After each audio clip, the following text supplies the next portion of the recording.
So they're going to have the pitcher. Pitcher's going to get, yeah. Oh.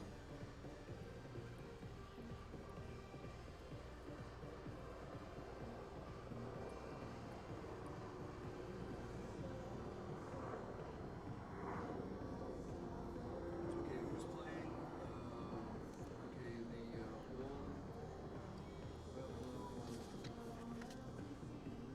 Old Pueblo Pueblo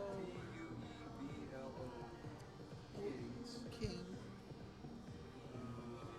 versus the Cochise Stars, right? Yes. Okay. Down here. This is sports, and that's that. And we're going to review that and copy that. Why do you do that? I'm going to do it anyway. And then we're going to go here. And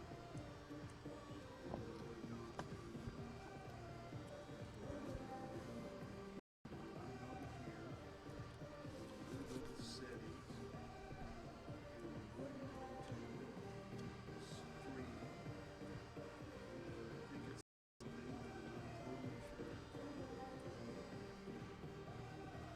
Why is this not lighting up? You have internet? Yeah. I had to connect mine.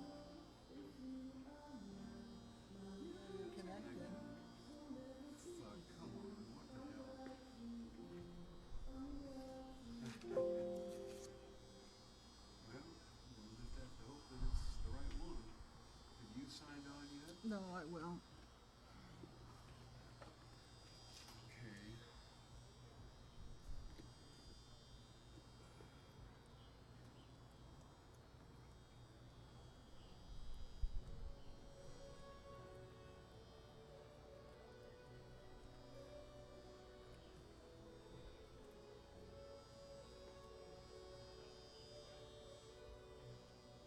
Tonight's umpires, John Anderson and Miguel Fana. The coaching staff was as far as Gilbert Valenzuela, Alberto Valenzuela, and Safi Santa Cruz. And for the Old Pueblo Kings, Martin Pereira, Richard Delahunty, and Brian Aldine.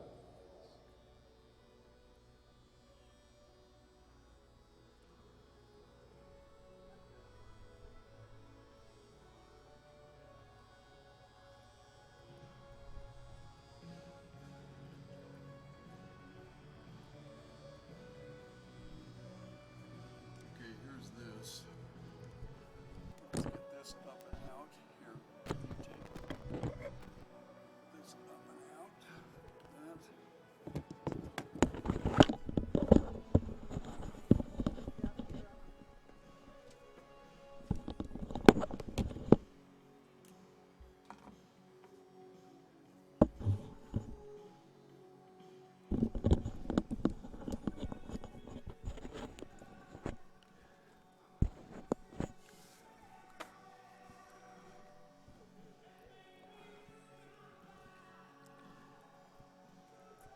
Hi, and thanks for being there. We're at Kino Veterans Memorial Stadium in Tucson, Arizona for tonight's featured game for the Sun Belt College Baseball Summer League. My name is Alan Scott. I'm here with Piper Ballou, and we'll have the story and all the action from not only here at the stadium, but from the other Sun Belt League games happening on the south fields of the Kino Sports Complex next door. 3 games scheduled today are the Tucson Champs playing the team Tucson, the Rincon Knights up against the BNL Rockets, and the featured game starting shortly right here at the stadium, the Old Pueblo Kings as the visitors, and the designated home team will be the Cochise Stars. We'll be having our national anthem here in a moment or two, but in the meantime, let's talk a little bit about bringing you up to date on yesterday's action as soon as the anthem is over, the league standings, and we'll take a look at what to expect from the featured teams here at Kino Stadium in just a few minutes. Right now, it is the national anthem from Kino Veterans Memorial Stadium on Little League at Night.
And a completion of the national anthem.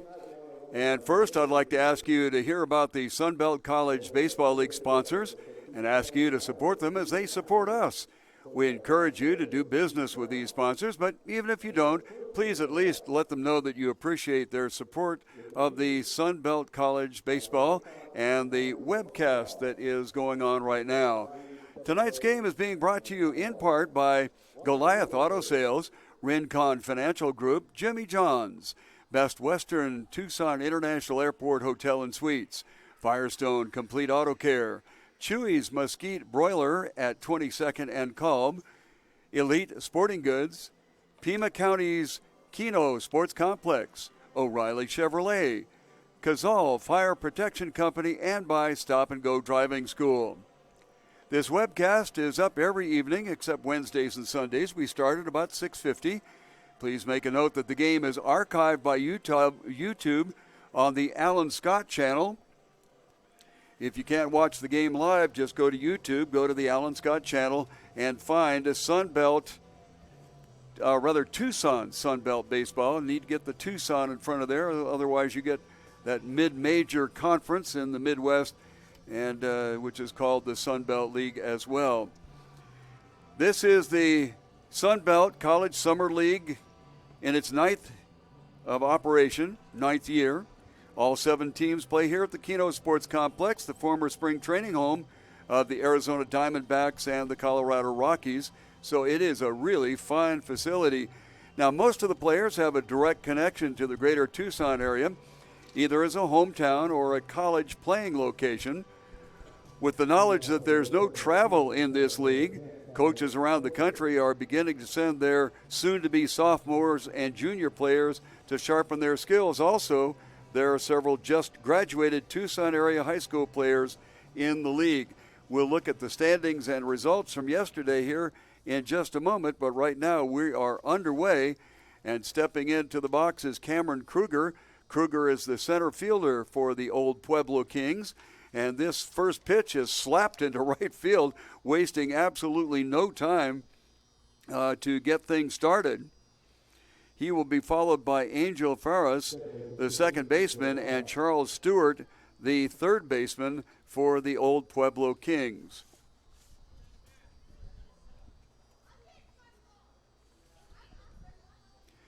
Just underway, about 91 degrees here in Tucson, Arizona. But it will drop down probably about 10 degrees per hour. And it gets a little cooler in the nighttime hours. Pitch high up on the top of the strike zone for a called strike. Adrian Aguilera is the pitcher for the Cochise Stars. This one wrapped out towards shortstop. A diving stop by Marcus Mendez gets the runner at second base, but the throw is over and past the first baseman, but they do record an out. A nice job by the shortstop in getting over there and knocking that ball down and getting the first out. So on a fielder's choice is Angel Faris, and one out in the top of the first inning.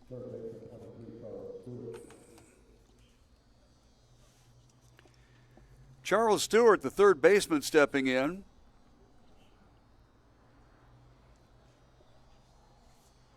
Kings are the designated visiting team tonight. All these teams play here at Kino. This one banged into right field, almost in the same spot that Cameron Kruger got on. No advance to third, as hustling over to grab the ball and get it in quickly to the infield is Sean Hahn, the right fielder. So 2 base hits in the inning and 1 ground out, almost a double play, puts runners on first and second. So the Kings have a little bit of action going here early, and that'll bring up the catcher, Joseph Escarciga.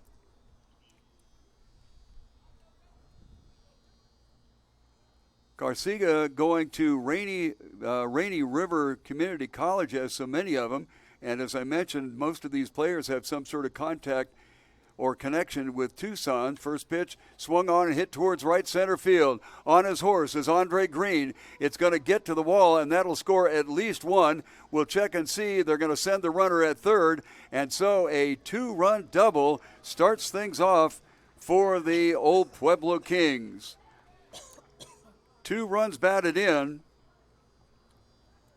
on the double by Escarcega.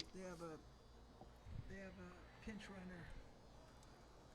Going to send out a pinch runner as they do in this particular league. Number 6. The pinch runner will be Philip Demas out of Pima Community College here in town.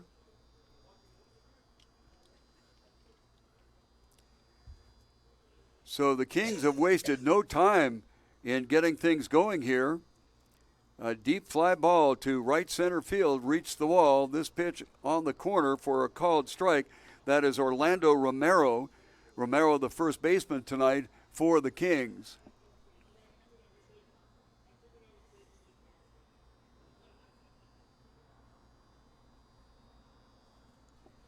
Man on second, 1 out here in the top of the first inning and 2 runs in. This one slapped foul to the right side, and the count will go to 0-2.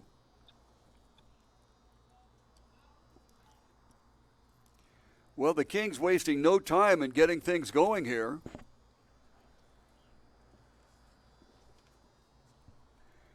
Yesterday, the Kings lost by a run to Team Tucson 8-7. So they look like they're anxious to amend for that. Change up high, but swiped at and missed for the second out on a swinging strikeout, and that'll bring up the left fielder Ivan Hostetler. Runner at second base, 2 outs now and 2 in the top of the first inning. Some threatening clouds towards the east and over the Catalina Mountains in the background here, but there are no predictions of rain. The cloud cover, I suspect, will move the temperature down a little bit more quickly this evening. Last night, the overnight low was 64. Late swing by Hostetler and a strike. One thing that's kind of interesting about the area here in Tucson is it's about 1,500 to 2,000 feet, well above the 500 feet that you find in Phoenix, and it does cool down at night quite a bit more than Phoenix is. To the plate, outside, the catcher, Valenzuela, indicated that he wanted to throw to second to try to catch the runner at second base, Escarcega, but nobody in the middle infield moved to cover, so that secondary lead might just pay off if they get a ball out into the outfield. Of course, with 2 outs, the runners are off with contact because they have no fear of being doubled off, and a lot of times that gives a great advantage to the offense. Outside corner waved at by Hostetler, and we'll have a 1 ball and 2 strike count. Couple of outs were just underway here at Kino Veterans Memorial Stadium. Opportunity, if you happen to be in the area, come on down and enjoy what's going on here. Runner goes to third. The throw down to third. It is not in time. A taste high. Valenzuela, the catcher, was on it, but it was just a bit high, and quite frankly, Escarcega, for a catcher, moves pretty well. Now, over a period of time, that will kind of wear out as the pitch was called a ball, 2 balls and 2 strikes. This one fouled straight back, which means he was straight on it. But we'll go to the 6th pitch of the at-bat. With a 2-2 count and a runner on third now,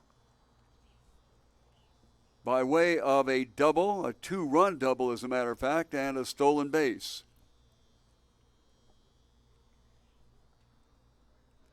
Aguilera getting roughed up just a little bit here in the first inning. Outside, gets away from the catcher, but there's no advance.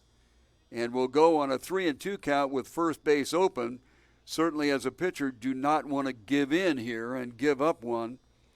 Not only that, when you have a runner on first base, if the middle infielders have to dive for a ball, they've got an opportunity to come up with it and get the force out at second. So 3-2, 7th pitch of the at-bat, outside, and that will draw the walk. We've had one walk now, a double and a single. Actually, two singles. The first one was forced out at second base, and that will bring up Jake Lialois. He is the extra hitter in this league, which is kind of a development league / college juniors and sophomores. Baseball coaches like to send the players to this kind of league. Pitch is outside as it looks like Aguilera is beginning to aim the ball a little bit instead of rearing back and just firing it. Cloud cover to our west, so the lights are taking over a little bit earlier, and normally the right side of the infield and the outfield has to battle the sun early, but that's not a problem right now. Runner goes from first base to second unchallenged. A fake throw there by the catcher Valenzuela. Immediately glanced at third, hoping to catch the runner at third, Escarcega, napping a little bit, but it didn't work out. The pitch was in the strike zone for a strike, and so with the stolen base runners at second and third, 2 outs here in the top of the first.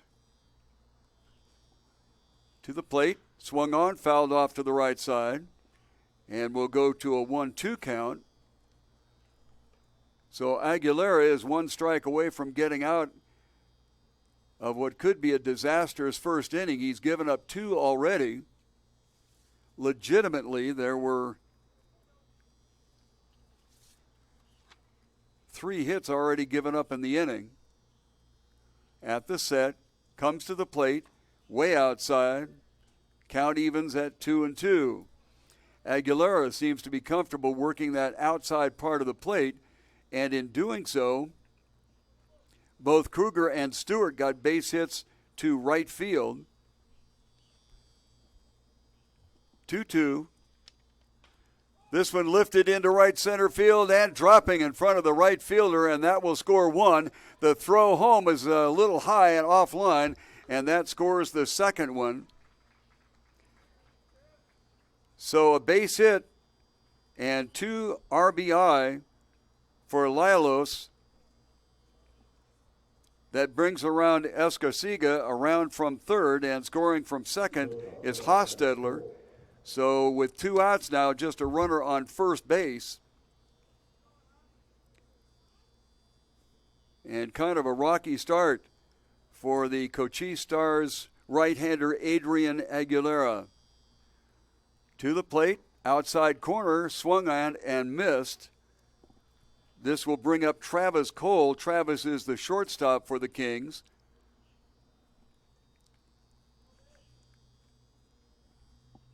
The runner on first is the extra hitter, so they do have 10 hitters that they can send up to the plate.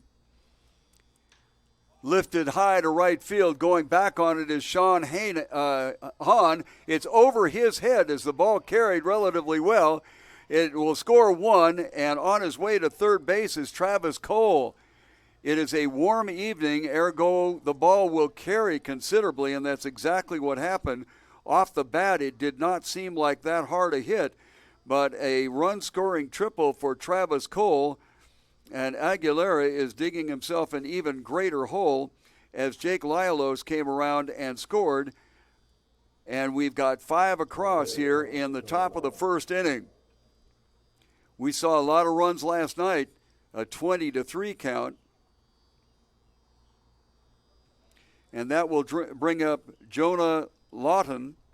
Lawton, the right fielder for the Cochise, or for the Kings, rather. First pitch, a ball. In jeopardy of batting around, this is the 9th hitter in the lineup. Now, we do have a designated hitter, Shane Shepard, in the on-deck circle. So unless they get this one, they will have batted around. The next pitch is outside for a ball. 2 balls and no strikes. The wind in its typical direction from left corner to right corner. Outfielder, the center fielder, Green, is relatively deep. Foul to the left side, whistled into the stands. And that will be the first strike against Loudon. 2 balls and a strike.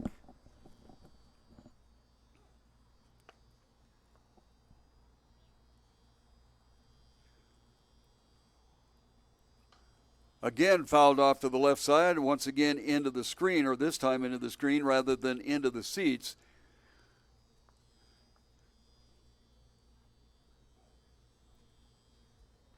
This is the first year that the Summer Collegiate League for Sunbelt has played in the stadium. Whack down to the shortstop, Marcus Mendez. He's up with it and fires a good strong throw across the infield, and that will get the third and final out of this, a rather rocky inning for Adrian Aguilera, giving up 5 runs in the first inning. 5 hits he also gave up during that run. You're invited to come see the difference at Goliath Auto Sales. They are the no-pressure used car dealership at 5170 North La Cholla Boulevard in Tucson. John and TJ, customers, they're from Tucson. John says it was the most painless deal I ever had buying a car. I would highly recommend Goliath Auto Sales. For value pricing, affordable vehicles, make sure you check out Goliath Auto Sales.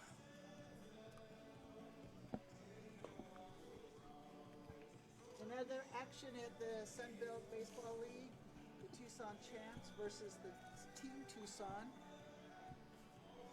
And it's still in the top of the first. The Champs are ahead 4-0. In our second game, the Rincon Knights against the BNL Rockets. Also on the top of they moved to the bottom of the first, but the Knights are ahead 3-0. Well, lots of runs scored in the tops of innings around here as the Old Pueblo Kings push across 5, and it'll now be the Cochise Stars' opportunity. The shortstop, Marcus Mendez, will lead it off. Andre Green, the center fielder. And in the third spot will be Robert Valenzuela. These are set for 10 minutes, so you might have to go like this to get them to stay. On the mound for the Kings, Troy Gutbub. And we'll try to pick up some statistics as we go along here on the pitchers. One-man show up here, sometimes hard to track things down. But there's a little bit of a conference here with the Kings. I'm not exactly sure what that's about. The home plate umpire, Miguel Parra, is over there with a quick discussion. Look at the standings right now. Aztecs are in the lead spot. They're 4-0, followed by the BNL Rockets 2-1. And in third spot, this Cochise Stars team 1-2. They are tied with the Rincon Knights and Team Tucson in the 6th spot. First pitch is a called strike. In the 6th spot, tied for 6th, the Old Pueblo Kings and the Tucson Champs. Each team has only played 3 or 4 games. Late swing and a second strike for Marcus Mendez. As we are in the bottom of the first inning, hard throwing Gutbub gets it outside for a 1-2 count. Check the infield in a second for the Kings. To the plate, this one popped up. Back behind, the catcher takes a look at it, but it goes about 5 rows up into the stands, so the count will remain 1-2 strikes. The infield at third is Charles Stewart. Travis Cole is over at short. Angel Faris is at second, and Orlando Romero is at first. In the outfield, left to right, we'll catch that in just a second as the 1-2 count is about headed that way high, and it goes 2-2. In the outfield, Ivan Hostetler in left, Cameron Kroger in center, and Jonah Lawton is in right. This one lifted towards Lawton in right. He retreats a little bit, but he looks like he has a bead on it, and he does, in fact. First out of the inning, the wind is carrying the ball a little bit towards right as the wind goes from the left corner to the right corner. And as we saw with the triple that was turned in the top of the first inning, that ball carries pretty well. Travis Cole for the Kings whacked it over the head of the right fielder. And this one, first pitch to Andre Green, the center fielder for Cochise, is rung up as a strike. Don't have much information on Andre. We had him shown as on another team in the rosters that we had, and so when we moved him around, we kind of lost track of who and what and where. Andre fouls one off into the screen on the right side, and he is in the hole 2-0, 0-2 rather. This one fouled off again. So the third pitch swinging. Coach Gilbert is at third, and Coach Norbert is at first to the coaching staff, high and away. And we'll go 1-2 on the second hitter of the bottom of the first inning for the Cochise Stars. Nobody on and one out. Just misses the outside corner. So for the second batter in a row, the pitcher, Gutbub, will even it out at 2-2.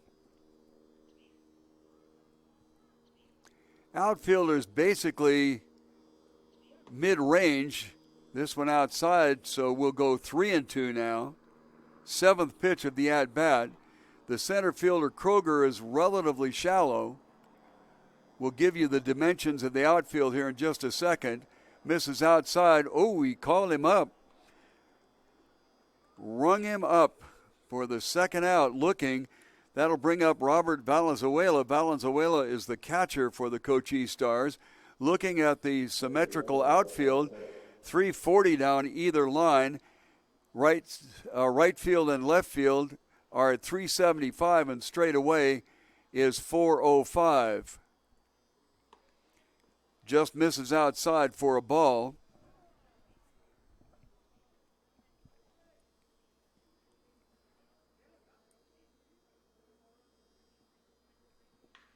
This one hit towards short.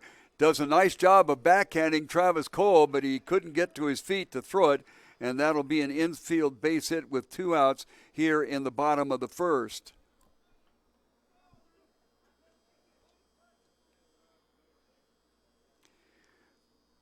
I would estimate that in the gaps it's going to be 390. As you see, they make a runner change. You can put sub-runners in here pretty much at will. Can't pick up a number right now, so we will try to get that in a little bit.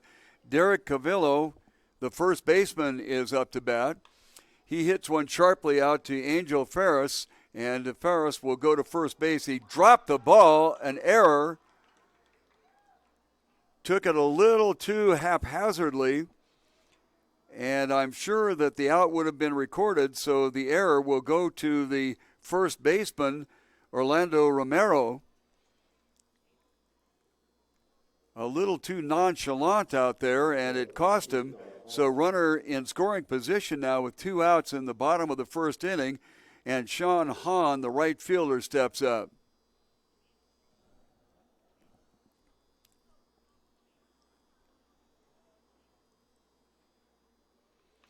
First pitch swung on, fouled straight back to the screen.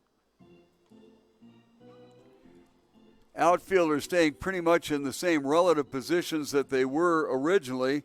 Jonah Lawton is a little bit deep in right field, and he has now moved 3 or 4 steps towards center field. Pitch is at the knees for a called strike, and Sean Hahn finds himself behind 0-2.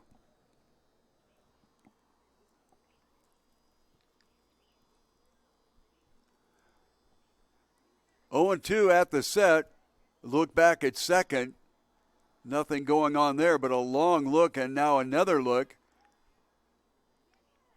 as the pitcher, Troy Gutbub, steps off the mound, and we'll go through the signal cycle once again. Comes to the plate without a check at second, a high breaking curve over the top of Sean Hahn's head. ducked down underneath it. No harm, no foul. 1 ball and 2 strikes, couple of outs, bottom of the first inning. The Kings got off to a great start for them, 5 runs in the first inning. This one fouled off to the right side and into the stands. Count will remain 1-2. Kind of a warm wind blowing tonight, but it is blowing in the traditional left corner to right corner movement. That may have been why the right fielders have had a little bit of a struggle on balls their way. Reaching out and just tapping it, the pitcher gets it off his glove. And I don't know whether they're going to call that an error or a base hit. We'll keep an eye on the board. They rack it up as a base hit. I guess the scorer figured that they wouldn't have gotten him anyway. Soft dribble towards the right side. The pitcher got Bob over to grab it, but it came off of his glove as he was trying to reach for it. And that will load him up here. Calvillo is over at second base. And Valenzuela moves around to third. High and outside, but caught the letters and a called strike.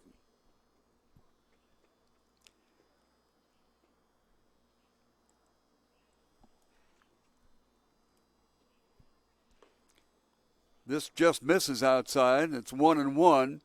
Bases loaded here. Couple outs, though.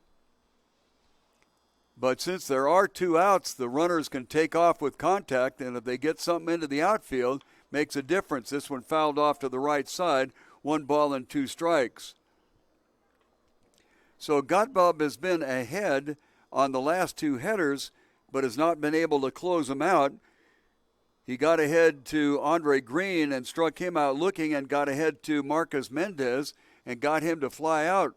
Those were the first 2 batters in the inning, but since then he hasn't been able to close it out. This one wrapped off to the right side and foul once again. And 1 ball and 2 strikes will remain the count.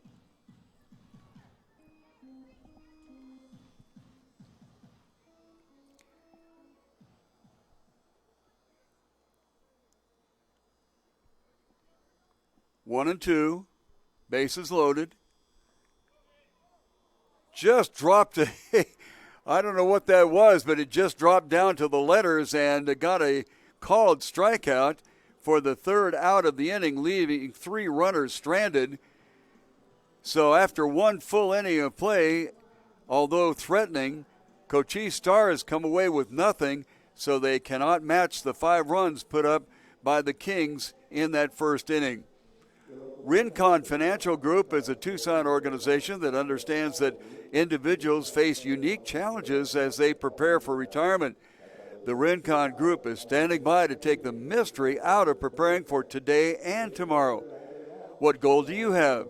Retirement preparation, college savings, estate strategy? Well, the personalized services of the Rincon Financial Group, ready to focus on your needs, wants, and financial goals.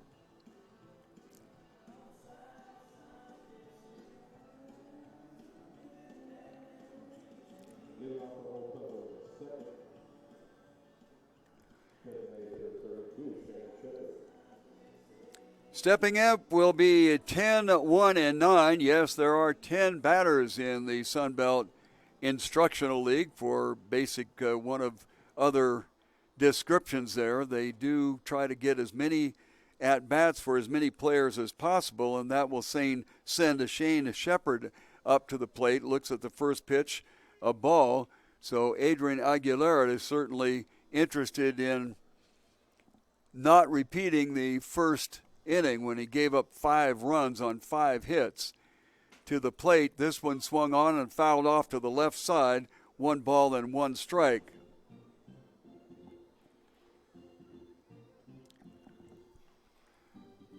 Shane Shepard stepping in there with a 143 batting average. Aguilera 1-1 to the plate. Just misses low, and it'll go to 2-1.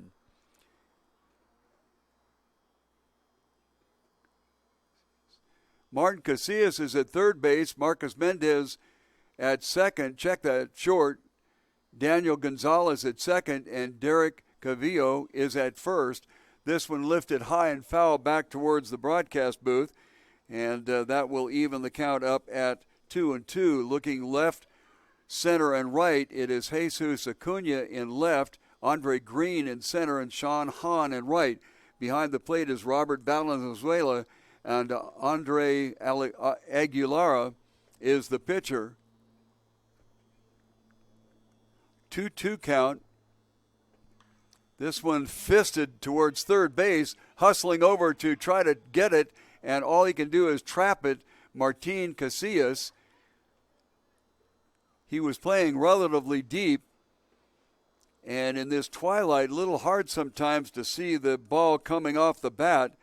He was swung around away from the line for the left-handed hitter, so it made his distance to get to that soft pop-up quite a ways to go. He dove at it and could not come up with it. Way outside, so we're going to go 3-2. I might explain that we realize that some people listen to the games and some people watch the games, so we're trying to do a halfway point between what would be a radio description and what might be a television description where you don't need to tell people what they've just seen. So my apologies if that offended anybody. A swinging strike for the first out here in the top of the second inning.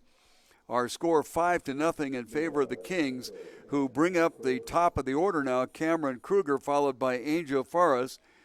Kruger, the center fielder, got a base hit, but then on a ground ball by Angel Faras, an outstanding play by the shortstop Marcus Mendez, knocked Kruger down at second base, got the out there. First pitch inside corner for a called strike.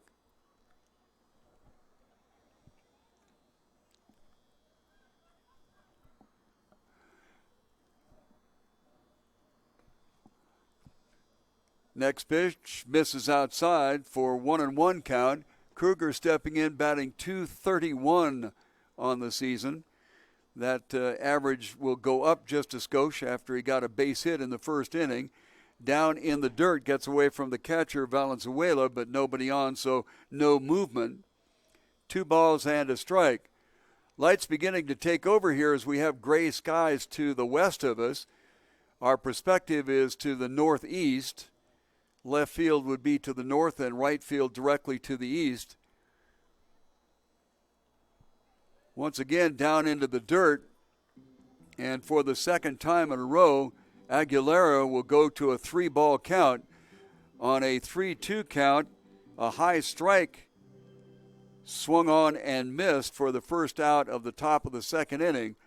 3-1 the count now. Once again, low. I thought we had, we called it a strike. My mistake. I apologize. 3-2 is the count here.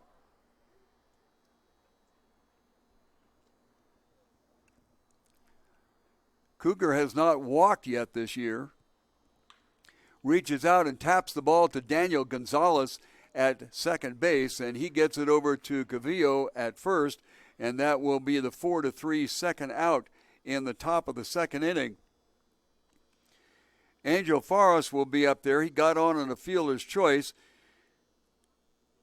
If that had been turned into a double play, it would have been an absolutely miraculous play, as quite frankly, the shortstop Marcus Mendez did an outstanding job to slide hard to his left to flag that ball down and get the out at second base.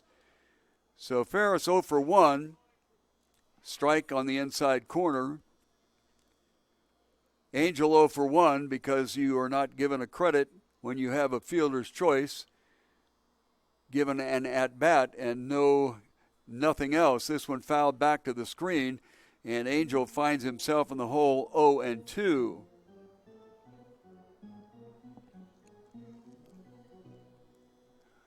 Angel batting .308 coming into the ball game.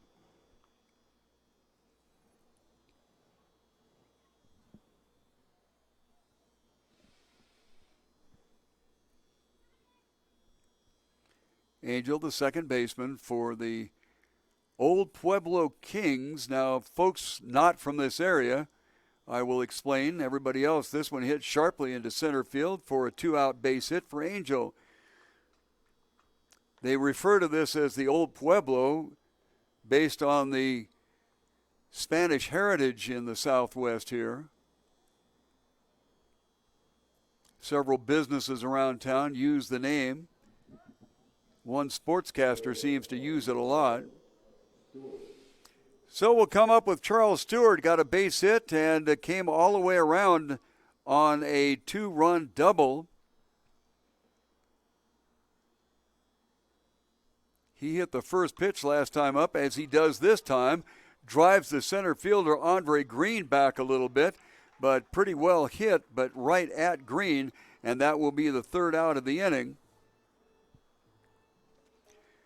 So after 1.5 innings of play, it is the Kings 5 and the Cochise Stars coming up for this bottom of the second. Your Jimmy John's restaurant locations in and around the Tucson area know how much you care about freshness. That's why they spend hours in preparation every day just to make your sandwich in just 30 seconds. You get the freshest breads, all natural meats, and hand-sliced veggies every time.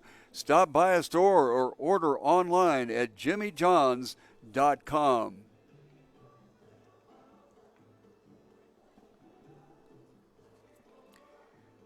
Sure appreciate you joining us this evening. A very nice evening in the southern Arizona city of Tucson, Arizona. Mentioned a little bit earlier that most of the folks that are in this league do have a connection with the league or with the town in some way, shape, or form. Game time temperature was 91 degrees. But it does cool down in the evening, although it's being a little tardy about it tonight because we kind of have a warm wind blowing. Currently 88 degrees at the Tucson airport, which is about 4 miles to our right.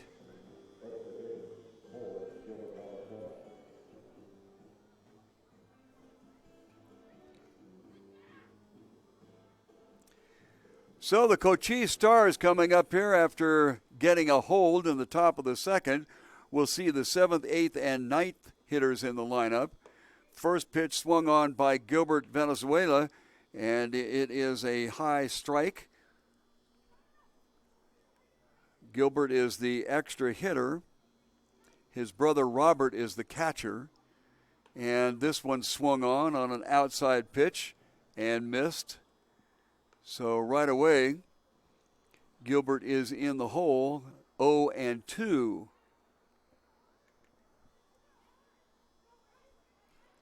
Light's pretty well taking over here as the twilight has faded a little bit earlier than normal, way outside and high for ball 1-2. We had some cloud cover to the west of us. That's behind the stadium here. Swung on and missed for a first out of this, the bottom of the second inning. That'll bring up Jesus Acuna. Acuna is the left fielder this evening.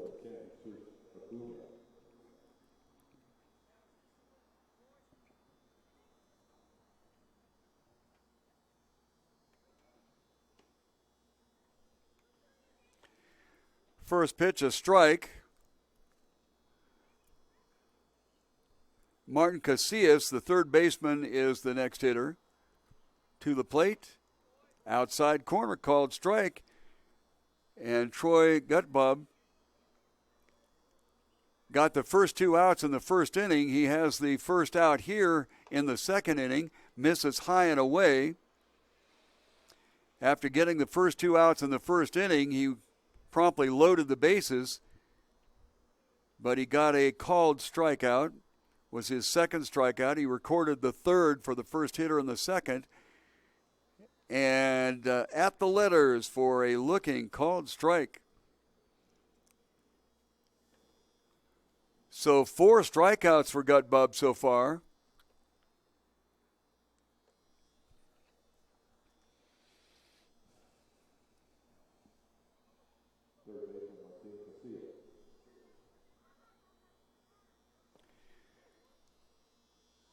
First pitch is a called strike to Martin Casillas. Martin, the third baseman. Right back, swing, foul down the right field side into the stands over there. So this is the third batter in a row that Gutbub has stepped up and gotten him 0-2. Struck out the first one swinging, struck out the second one looking. Did throw a waste pitch in there. This time he makes a U out of Martin Casillas. Martin got out of the way. And for the third batter in a row, we have a 1-2 count going.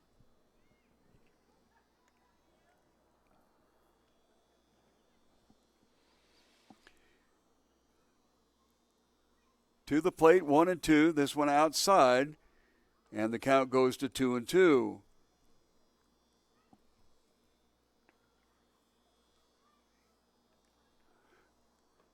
This one also outside, 3-2, so we'll go to the 14th pitch of the inning here, and the 6th to Casillas. Nobody on, couple of outs in the bottom of the second, swung on and missed, so 3 consecutive strikeouts, 3 up, 3 down in the bottom of the second inning, and after 2 full innings of play, it is the Kings 5 and the Cochise Stars nothing.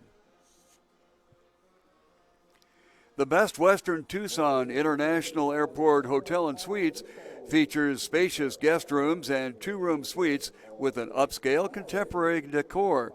Guest room amenities include complimentary internet, refrigerator, coffee maker, and in-room safe. Also, you get to watch premium cable channels on a 42-inch flat-screen TV. Many rooms have patio doors opening out to a tranquil courtyard. A best place to stay, Best Western Tucson International Airport Hotel and Suites.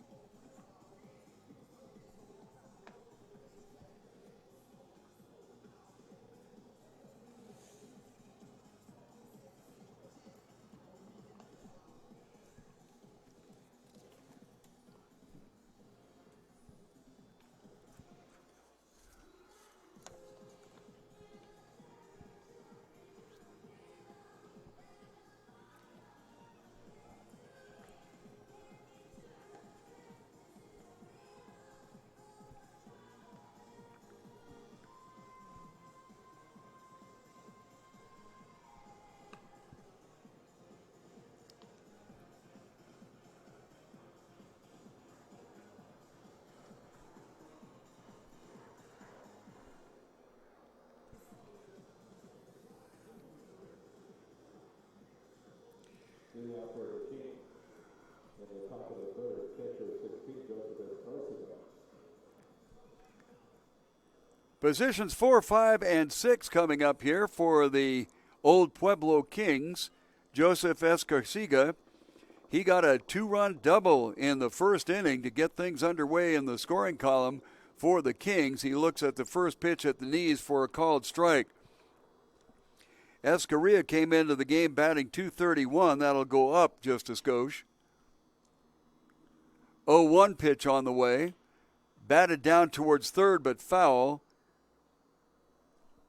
So Adrian Aguilera is trying to replicate what Troy Gutbub did from the mound in the upper part of this inning. He's gone 0-2. Gutbub struck out 3 in a row after going 0-2 on all 3 hitters. This one blasted even harder, but just outside the third base bag. And we'll come back and try it again at 0-2. That always gives managers a heart attack when on 0-2 you give a batter something to hit.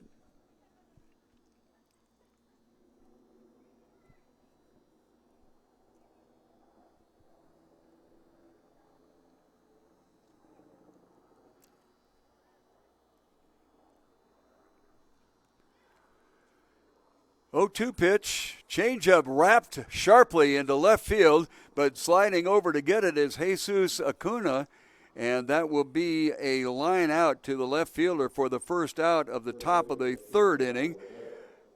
Orlando Romero will be moving into the batter's box. Romero has 1 hit in 2 trips, so a robust-looking .500. Early in the season, you can have batting averages that look really great just by hitting the ball once. Bounding ball to Marcus Mendez at shortstop, and he gets it over to the first baseman Cavillo. A 6-3 out for the second out here at the top of the second inning. So breezing along with just 4 pitches thrown so far and 2 outs. The left fielder Ivan Hostetler will be up. Ivan drew a walk in the first inning.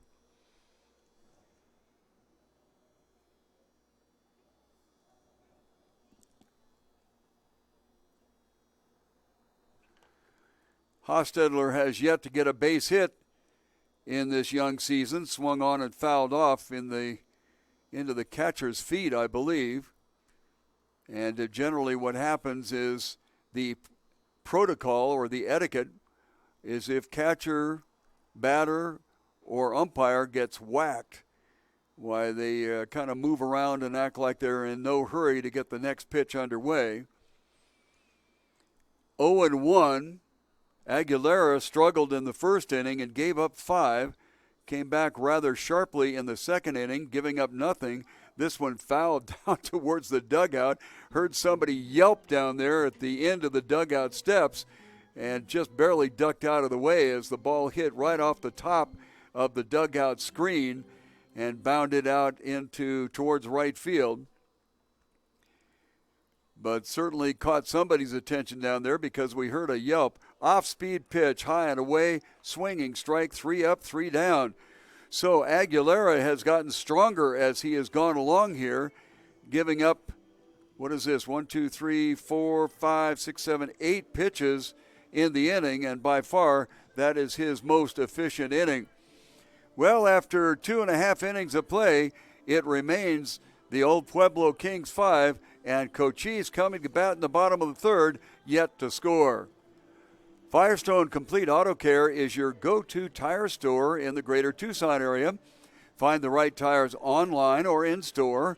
There are 5 locations. Pick the one closest to you in the 2400 block of North 1st, 3501 East Broadway, 290 West Wetmoreland, 4800 East Sunrise, or 7950 East Speedway. Anywhere you go for Firestone Complete Auto Care, you will not be disappointed.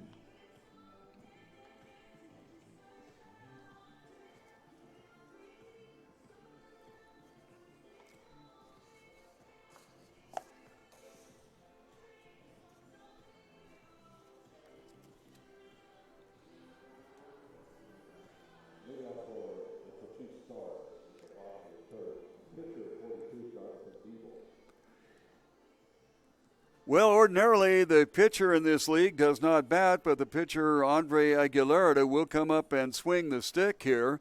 And then we'll go to the top of the order, Marcus Mendez and Andre Green. And promptly, the pitcher who is not supposed to hit whacks one between first and second and into right field for a base hit.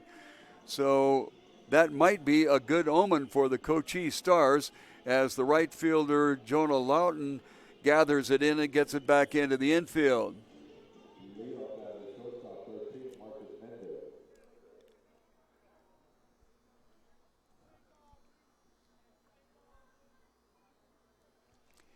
Mendez will step in now. He flew out to right field in the first inning.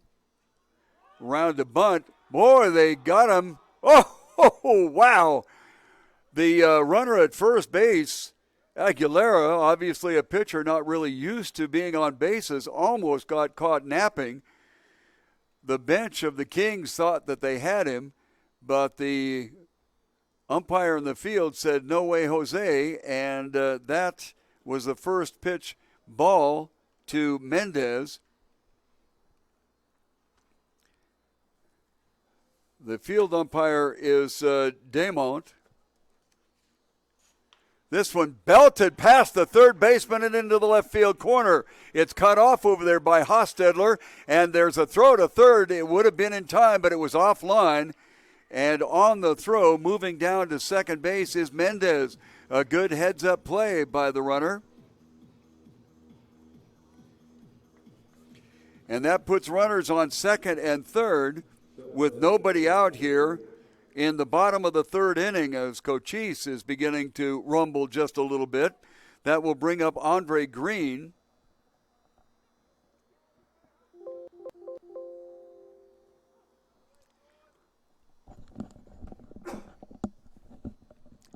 Green struck out looking in the first inning and goes after the first pitch outside for a swinging strike.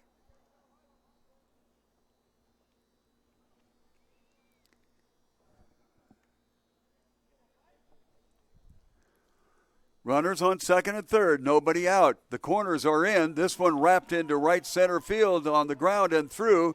They'll send the runner from third. They throw to second base and they get him out on the throw from the center fielder Kruger to the second baseman Forrest. That will record the first out, but there are 2 RBIs driven in by Green.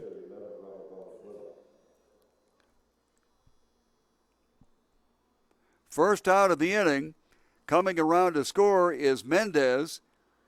And also scoring on the play is the pitcher Aguilera, who got things started off.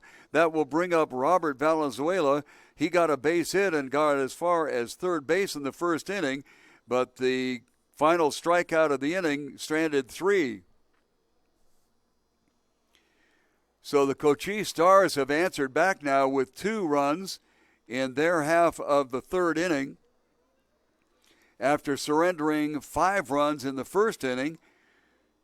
So if you're behind big early, it's best to just kind of tick away at it. Second pitch is a called strike on the outside part of the plate. The first one a ball, and we have a count of 1-1. High in the air to right center field. Coming in is the right fielder. That is Lawton, and he puts it away for the out in shallow right center field. So it's the second out here in the inning. And that will bring up the number 4 hitter, Derek Cavillo. Cavillo got on an error in the first inning. A play to first base, and Orlando Romero kind of took it nonchalantly, and the ball came off his glove. This one hit the left center field and dropping in for a base hit. So the inning kept alive by Derek Cavillo. And that will bring up Sean Hahn.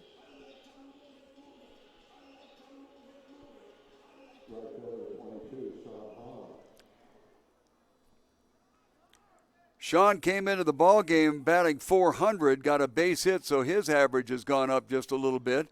On the knees and outside for a strike. A couple of outs, a runner on first base is the first baseman generally, and I don't know anything specific, but generally first basemen are not the greatest in speed. Fouled off the end of the bat, and Sean Hahn, the right fielder for Cochise, finds himself in the hole 0-2 with a couple of outs.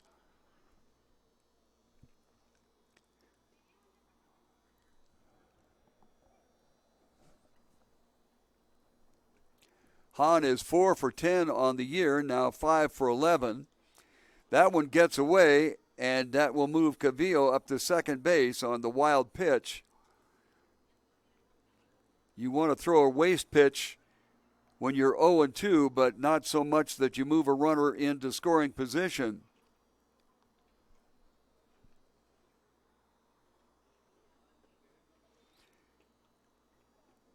Bottom of the third inning, 2 across for Cochise.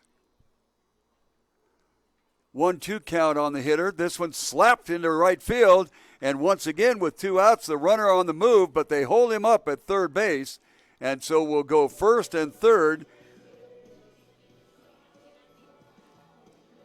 5th base hit of the inning here, and 6th overall.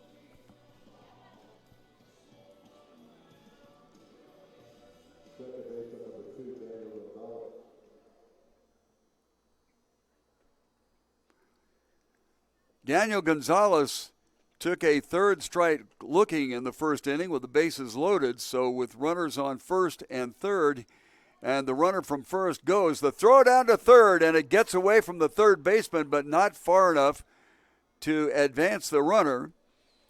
So now 2 runners in scoring position. As Hahn moves down to second, the pitch was high, which made it difficult for Escosiga to come up with a good throw. He threw it to the left side of the third baseman. He had to dive out there to grab a hold of it, that being Charles Stewart. Next pitch is also a ball. And we have 2-0 count with first base open, 2 outs here in the bottom of the third, and 2 runs already across. Misses outside for a ball, and 3-0. And obviously, Gut Bub doesn't want to give in with the base open at first base. He's recorded 5 strikeouts through the first 2 innings, has not gotten a strikeout in this inning, and winds up just going ahead and throwing a ball. And that will bring up Gilbert Valenzuela.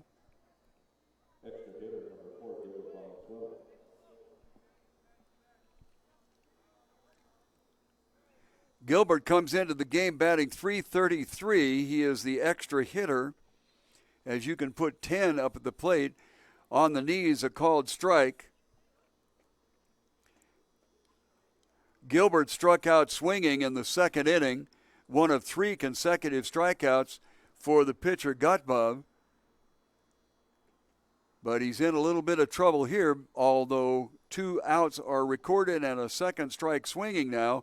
0-2 on Gilbert Valenzuela. Valenzuela is 2 for 6 in the early going on this season, ergo the .333. Timeout called at the plate. Home plate umpire is McGill Parra. At the set, to the plate, swung on and missed, and that will get Gutbub out of the inning.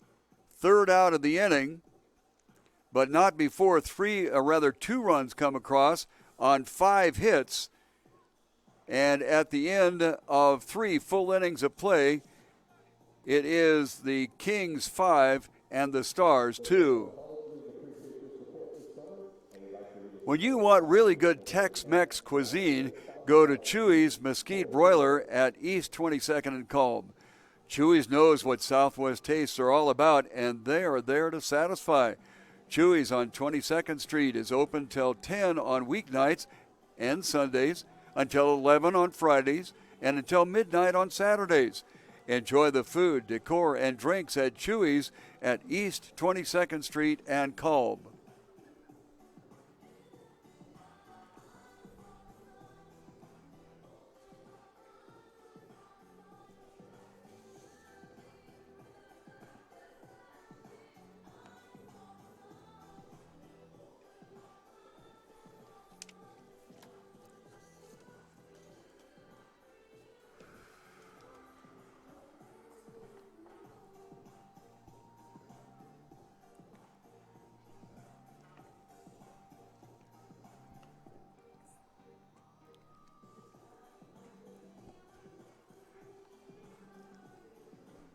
Bottom of the 3rd inning, the Kings will send up Jake Lialos, the extra hitter, Travis Cole, and Jonah Lawton.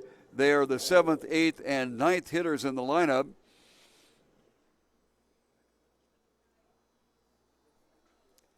Lialos got on a base hit. It was actually a 2 RBI single inside for a ball. He then came around to score when Travis Cole hit a triple that carried the right fielder's head, whacked hard, just foul down the third base line, and will go 2-2.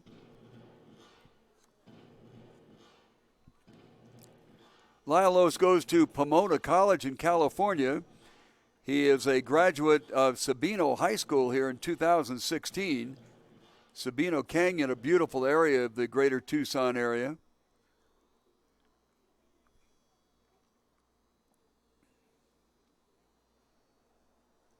1-1 count.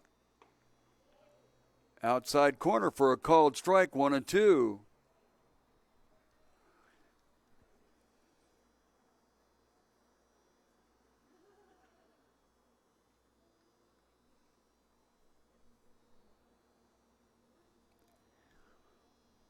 One-two count, way outside, and it goes even at 2-2.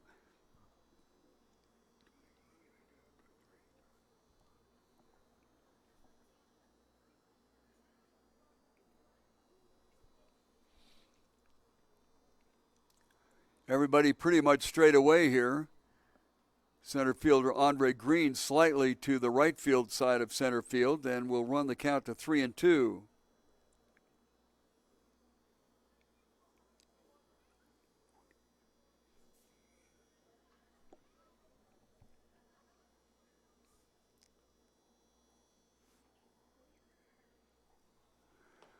Big swing and a strikeout.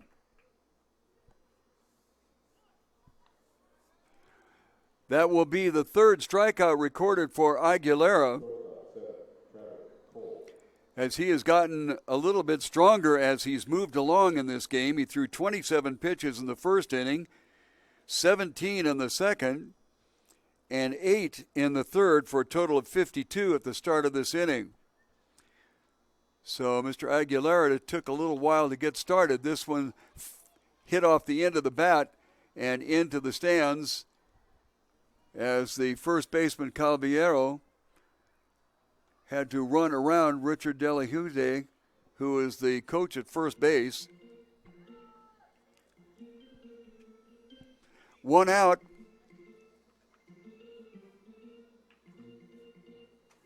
One out in the top of the fourth inning. 5-2 our count in favor of the Kings. And that brings up Travis Cole.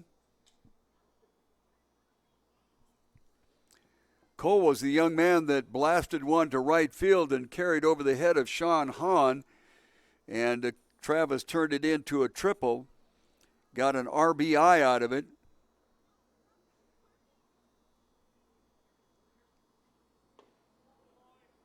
Just a little bit. No, by golly, he called that a strike. Need to wait a little bit here before I call him. We're high above the home plate. Can kind of tell inside and outside, but high and low is a little bit tough. Banged into left field. Line drive shot. So the second consecutive hit for Travis Cole. He got a triple in the first, and now in the fourth, a base hit with one out. Jonah Lawton will be coming up there.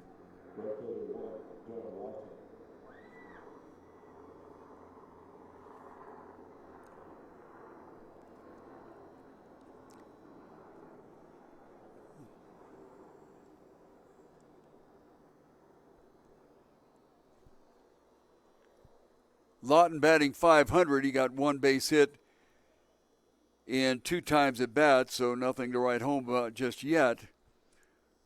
The right fielder for the Kings grounded out in the first inning to the shortstop Mendez. Up there from the left side, as you can see, not much of a leadoff for Cole at first base. Squares around to bunt with one out and lets it slide by for a ball. Big thing about bunting is you've got to work from the top of the strike zone down. And unless it is a strike, do not bunt at it, especially if you have to move the bat upwards to get to it. Not around to bunt this time, and a late swing gets the count to 1-2.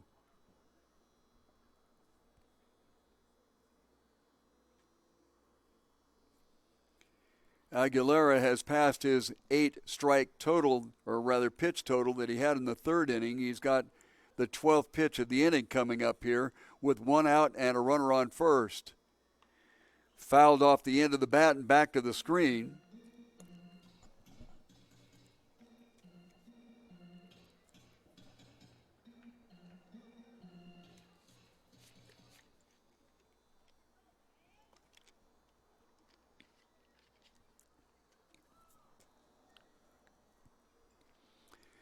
One-two count.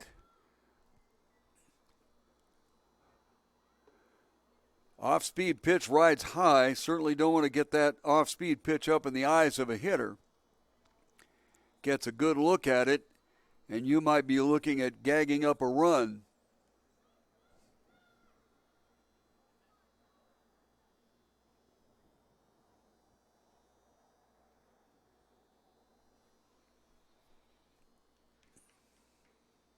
Runner going. Throw down to second base is on time, and he got him. So 2-6 the out, second out of the inning, and that erases the threat there. The pitch was a ball, which a lot of times is difficult for a catcher to get to and get the throw, especially on a left-handed hitter. But Aguilera helped out his catcher, whether purposely or not, by throwing it out and away. Not a pitch out, but out and away from the hitter, who now takes ball 4 and takes a walk. So Valenzuela was able to come up because he was leaning that way in the first place and got a good, strong one-hop throw to the shortstop. Actually, Marcus Mendez did a fine job of getting the ball on the short hop and applying the tag for the second out. That'll bring up Shane Shepard, the designated hitter. Shepard struck out in the second inning. Strikeout was swinging, high and away for a ball.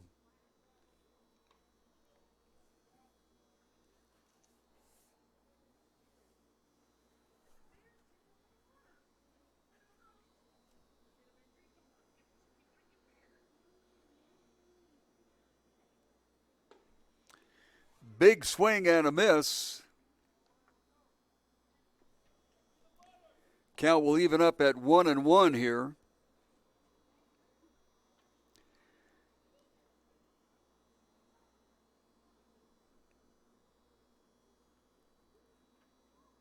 Way outside. Shepard, like many of the players, a graduate of a high school here in Tucson, happened to be Catalina Foothills year before last. He attends Southern Nazarene University and will have a July birthday while we're still in operation until about the 13th of July, and then they start the playoffs. We're here every night except Wednesdays and Sundays.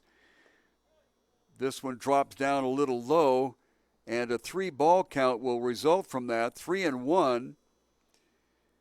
Couple of outs and a runner on first base. Aguilera's cause was helped out by a great throw by Valenzuela to catch Travis Cole trying to steal. This one is a home run in the elevator. The catcher, Valenzuela, back to look at it, but it lands about 3 rows in the seats back behind the backstop. So we'll come back and do it with 3-2. Obviously, with a 3-2 count, that means that Lawton on first base will be on the move.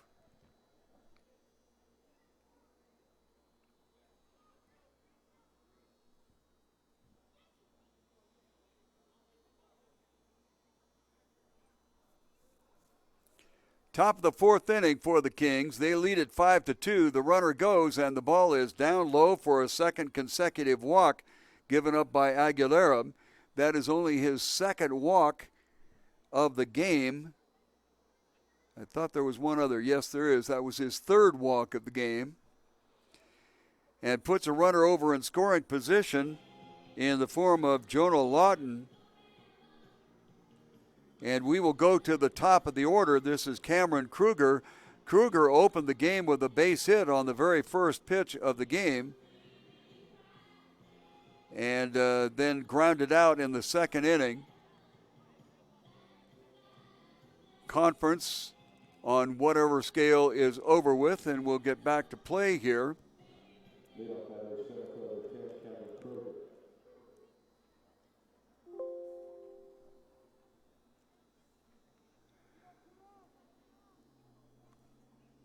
Cameron coming into the ball game with a .231 batting average. That will be elevated slightly as he's 1 for 2. All the infielders are back. The pitch outside, nice move by Robert Valenzuela to be able to keep it from going through. and moving the runners up to second and third. Lawton is at second. Shepard is at first. 1-0 count, top of the fifth inning, and 2 outs. Wrapped into left center field. Check that straight left field. They're going to challenge the throw from the left fielder, and it works. The throw back to third base, and they get him, but the run does count. So a base hit and an RBI for Cameron Kruger. Coming around to score was Lawton, who was on third base. And that run obviously will count, as will the second run coming around. So here in the top of the third inning, the Kings have answered back with just 1 run, my mistake, but it came across in time. And after 3.5 innings of play, it is going to be Kings 6 and Cochise 2. I'm going to double check on that. I thought the second runner, well, that was the first runner, got in there. Well, at any rate, it is 6-2. And let's talk about Elite Sporting Goods. They are a store specializing in equipment and uniforms for all sports. They also do company and school uniforms as well. Now, there's a full range of services, including silk screening, embroidery, heat press custom printing, banners, and more. Elite Sporting Goods is over there on South Campbell at 3640. Stop by, call, or find them on the web. Elite Sporting Goods.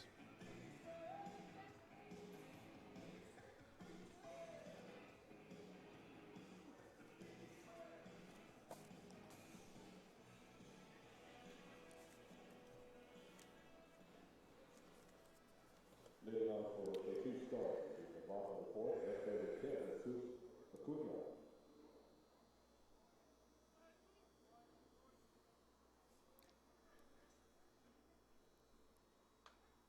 First pitch swinging is Jesus Acuna, the left fielder for the Cochise Stars. He struck out looking in the third inning. And right now it's a 6-2 count in favor of the Kings, so the Stars got 2 in their part of the inning. Second pitch is a strike, 0-2 now. And the Kings answered back in the top of the inning with at least 1. Pitch high and away as Troy Gutbub is out there for his 4th inning of work.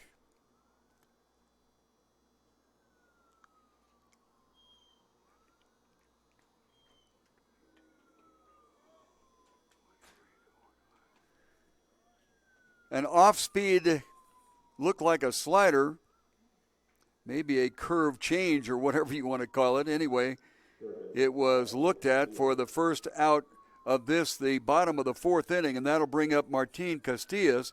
Castillas was one of 3 strikeout victims in a row in the 2nd inning for Gutbub, and he is up there for his 2nd try at things here in the bottom of the 4th inning. First pitch, a ball.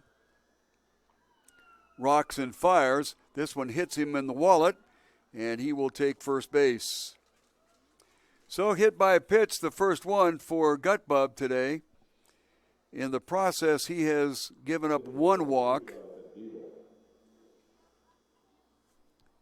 So a walk and a hit batsman, and that will bring up Adrian Aguilera, the pitcher, who promptly hit a base hit into right field in his first time up and came around to score the first run for the Cochise Stars in the 3rd inning.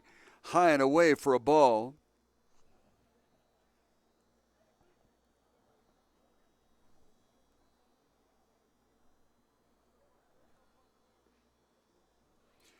At the set, 1-0, runner at first, not much of a lead, just outside, and so Gutbub is behind 2-0.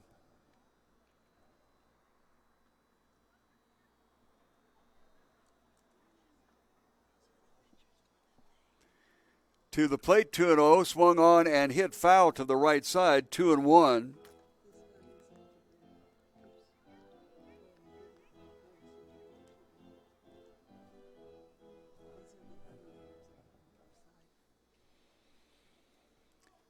Aguilar looking at a 2-1 count with one out here in the bottom of the fourth inning. Ball rolls a little bit away from the catcher, Escasiga, but no advance. And there is a 3-ball, 1 count, 1 strike count. Move to first, not in time.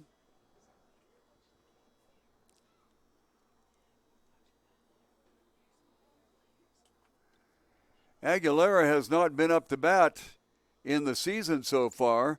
Pitch swung on and missed, and we have a 3-2 count moving here. It'll be interesting to see if the manager for Cochise sends the runner in motion on a 3-2 pitch. Does not. Swung on and missed for a strikeout. That is the second strikeout of the inning, and the fifth strikeout for Gutbub. As we move to the top of the order, this will be Marcus Mendez.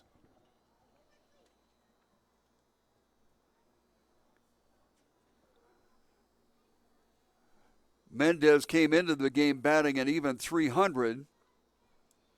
He got a base hit in the third, moved to second on the throw, and ultimately came around on a base hit by Andre Green. Green got a 2-run single, tried to stretch it into a double, and got nailed at second base.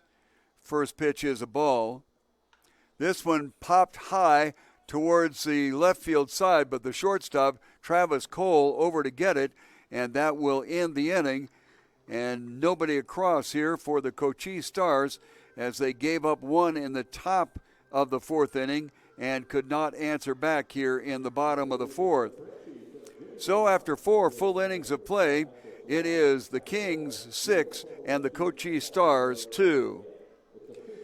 Pima County Kino Sports Complex is a major supporter of the Sunbelt College Baseball Summer League, and they invite you to games every night except Wednesdays and Sundays. But you are especially invited to enjoy the 4th of July fireworks show and game. So the evening doesn't go late or too late. There will only be a 7-inning all-star game followed by a 20 to 25-minute outstanding fireworks show for the whole family. That will be on the 4th of July. And obviously you're invited to come down to Pima Veterans Memorial Stadium anytime except Wednesday and Sunday and enjoy baseball down here, but especially invited for the 4th of July.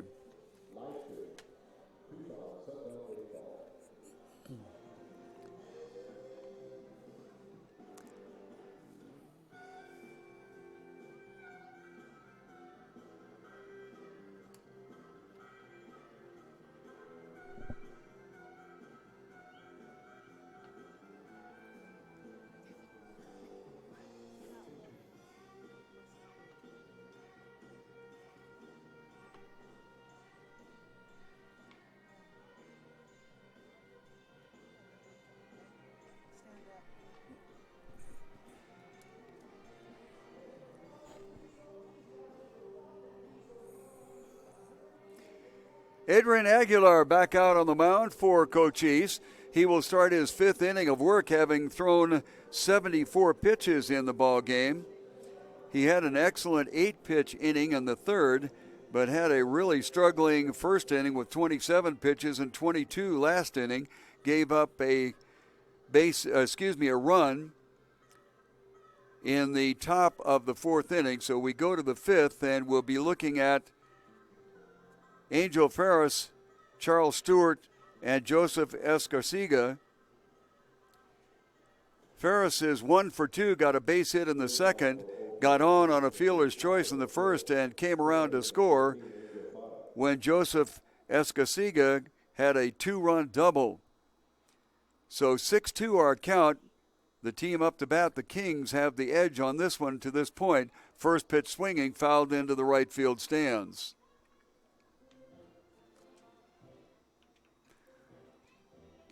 Angel goes to Presentation College, and surprise, surprise, I know exactly where that is. It's in Aberdeen, South Dakota, and the reason I know is that a brother-in-law lives there. This is swept down towards the shortstop. Mendez not setting his feet and gets it over to first too late. Derek Calvillo holds the ball to make sure it doesn't go through, and we'll have to see whether they're going to score that a base hit or an error. I believe it should be called a base hit because it would have been an outstanding play as Mendez had to go hard to his right. He did not, however, set his feet, and that's something that you have to do to be able to get enough on the ball to get it over there. Well, they are going to ring it up as a base hit.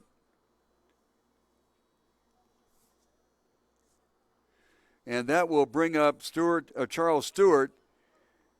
First pitch to him is a ball. Stewart got a base hit to right field, first pitch swinging in the first inning, and came around on that Escarcega base hit or two-run double. And then he got a base hit again. Check that, a line drive to the center fielder, Andre Green, in the second inning. The runner goes. The throw down to second, not in time. And not only that, the shortstop was unable to hang on to the ball. The pitch was a ball, so a stolen base credited to Ferris. With Stewart at the plate, 2-0 now. Runner in scoring position with nobody out here in the top of the fifth inning.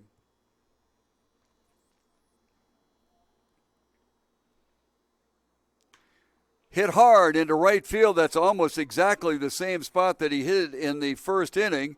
And they'll hold up the runner at third because it was hit sharply. And Sean Hahn got over quickly and got the ball back into the infield. So we have runners at first and third. And that will bring up Joseph Escarcega. Escarcega got a two-run double in the first inning to open up the scoring for the Kings. He lined out to the shortstop in the third inning. Check that, to the second baseman in the third inning. And steps in there with nobody out and runners on first and third. Andre Aguilera had a rough first inning, gave up 5 runs. He gave up 1 run in the fourth inning. This one fouled off to the left side for a strike.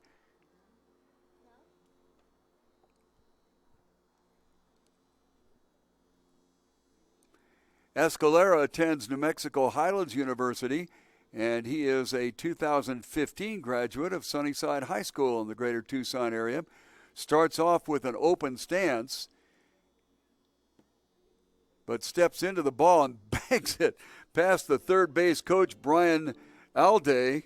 And Alday was very wise to step out of the way of that one. That was whistled so hard that it hit the stands and made it all the way out to the outfield warning track, retrieved there by Jose Alcuna, and we'll come back to an 0-2 count with Orlando Romero in the on-deck circle for the Kings. Not much of a leadoff for Stewart at first base. Over at third base is Ferris. Both on base by way of the single. Fouled off, straight back to the screen, 0-2. They're saying that it's not, they're saying it's not Adrian, the pitcher. Do they have a new pitcher? Is that a guy up now? Well, 42. Oh, my goodness sakes. We have a mix-up in our scorecard here. My apologies. The pitcher is from Cal State Monterey Bay, Jonathan Diebel. So my grave apologies. I was looking at the wrong list or have a double list here. Anyway, we'll get that straightened out. Howsoever, he's in a bit of a tight spot here with runners on first and third. However, he gets a called third strike for the first out of the inning here in the fifth. I appreciate your attention to detail, and my apologies here.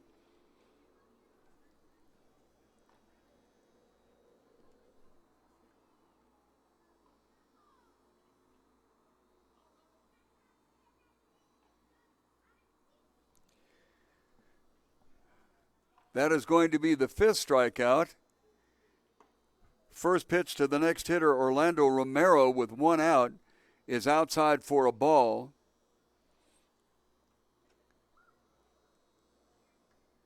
Sometimes it's a challenge to get the right name of the right spot in a league where you're trying to keep track of 7 teams here.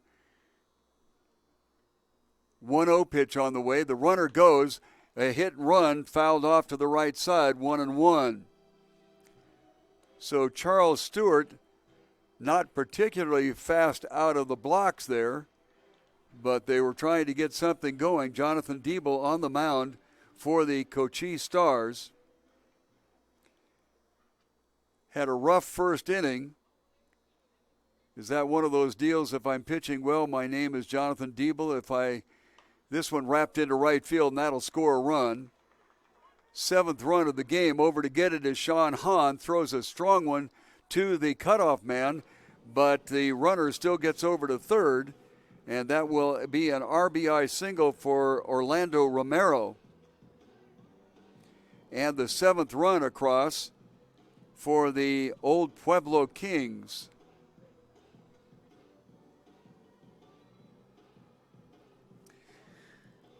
Going to continue that thought. If I'm pitching well, my name is Jonathan Diebel.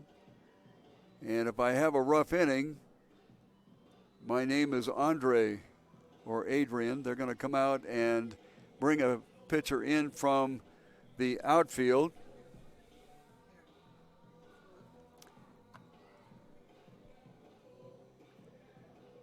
So that will spell the end for Jonathan.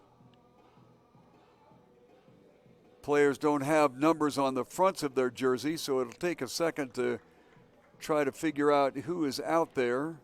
Number 16.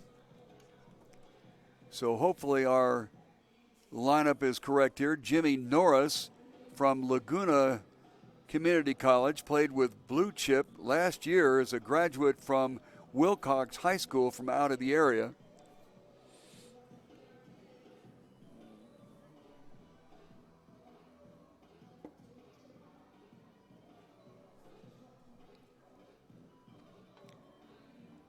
So Norris will come in, the big right-hander, 6'4", 240 pounds.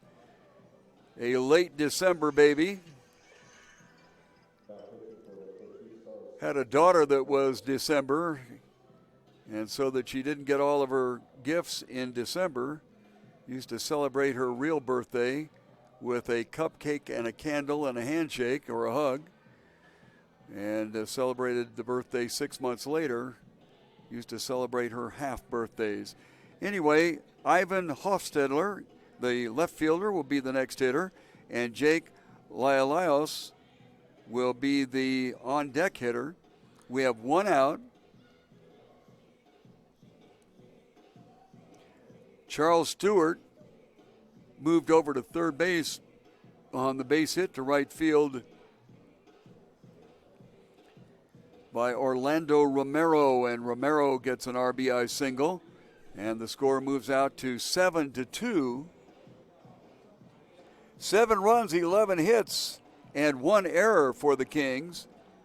Cochise on the boards with 2 runs and 7 hits and no errors, as we are still in the top of the 5th inning.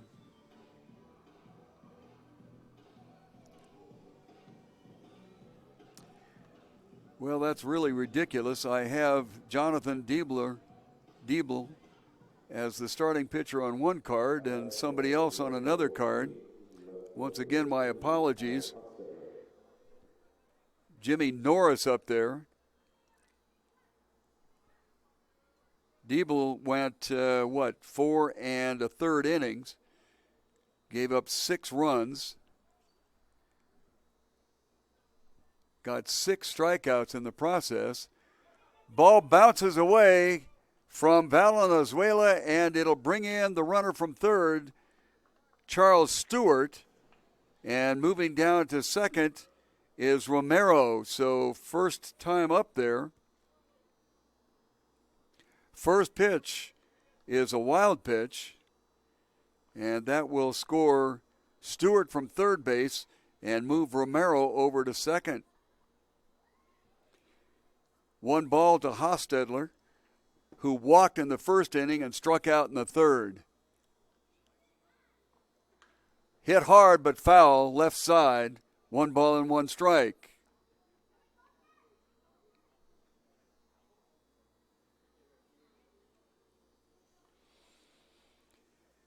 One out, a runner on second base and 2 in, and the top of the 5th inning. 8 on the board for the old Pueblo Kings. This one wrapped towards the hole between third and short and through. That will move a runner to third base. Very wisely, Romero held up. The old adage is let the line drive and ground ball go through, and that's exactly what he did. And then just barely getting a glove on it was Cochise, the third baseman, so it didn't roll that far away, and Romero did not get an opportunity to advance that much. But we have runners on first and third, still with 1 out, and Jake Lialos, the extra hitter, got a base hit in the first inning. It was a 2 RBI base hit, and then struck out in the 4th.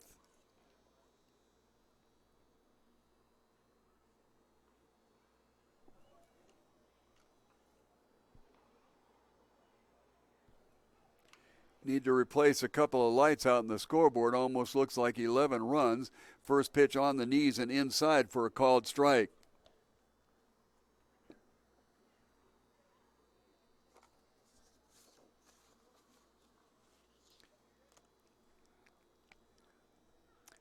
Jake, a Supino High School graduate, steps in from the right side, 0-1. Runners on first and third. Lifted high to the right side. It may or may not get to the seats. Over to look at it is Calvillo, and it does finally get into the seats. 0-2 count.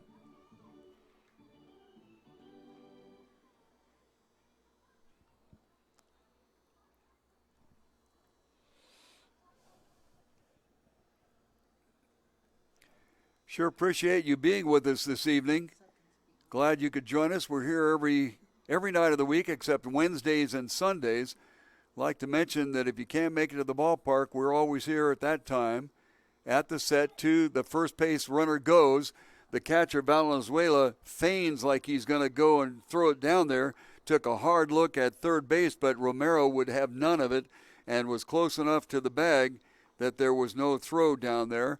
The pitch was high, and generally on an 0-2 count, it's a good idea to be on the move, because what happens is a lot of times a waste pitch will maybe get away from the catcher, and you might be able to score the runner from third. Way inside, almost hit him in the bill of the cap. 2-2 the count now. Runners on second and third, 1 out in the top of the 5th inning.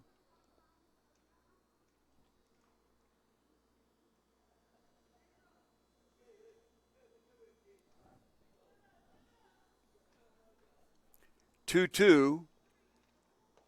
Outside, nice move by Valenzuela to keep the ball from going through. 3-2 count, but there's no forced runners, men in second and third. First base is open. Certainly as a pitcher don't want to give in on this one, so you need to nibble at the corners. The infielders are in. Threw a high off-speed pitch and lost him for a walk.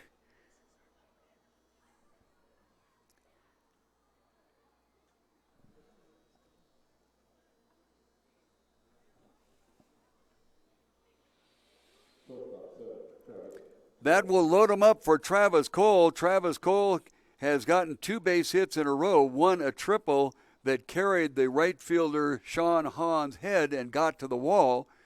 Travis, pretty quick, got all the way around to third and got an RBI out of it. Got a base hit in the 4th inning. First pitch inside for a ball.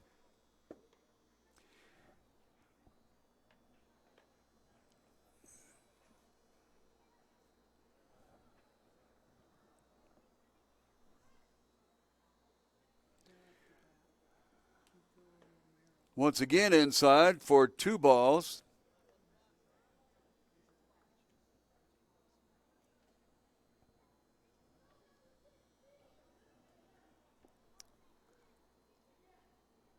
Travis came into the game batting only .143, looks at a third ball outside, but with the 2 base hits tonight, that batting average will move up markedly. This one high to the right side and out of play. So 3-0 swinging, a little bit unusual.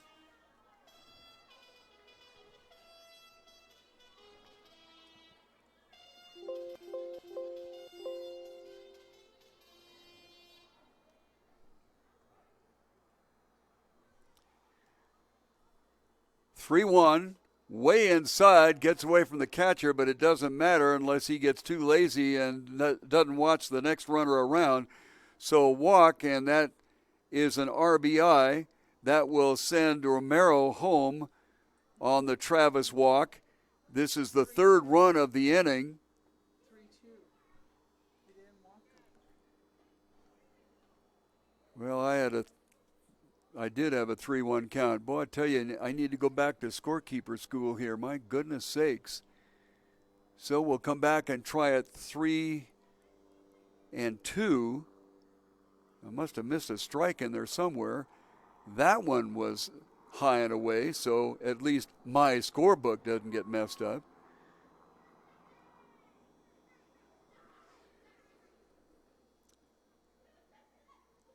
So the bases are loaded. Only 1 out here in the 5th inning. Jonah Lawton, the right fielder, is up. He walked in the 4th inning and came around to score.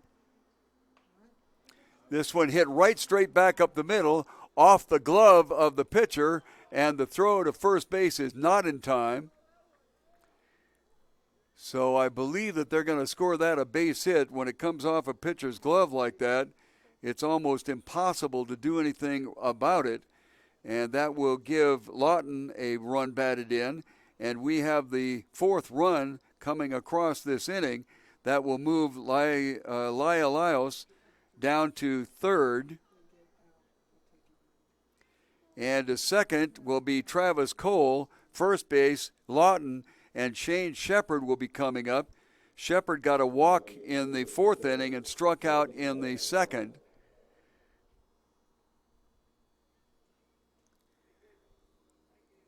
So Cochise had scored 2 in the 3rd inning to narrow it down to a 5-2 count, but the Kings have countered back with 1 in the 4th and 4 now in the 5th inning, and they are taking a rather commanding lead here at 10-2. Ball floats high. They're sending a couple of players down to the bullpen for the Cochise team. Looks like, they have 2 players both not listed as pitchers. This one ripped foul down the first base line. Boy, that would have gone into the corner and rattled around for some time. And very easily could have cleared the bases. Well, we have Troy Gutbub down there is going to be probably, Simon Fishgold is the one that is warming up. He's listed as a 3rd baseman. And number 10, the outfielder Jesus Acuna is down there helping to warm him up.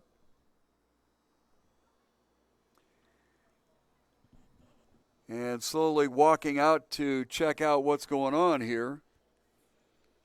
And we'll see if they do make a pitching change. I had Acuna in left field, so there must have been some sort of change out there.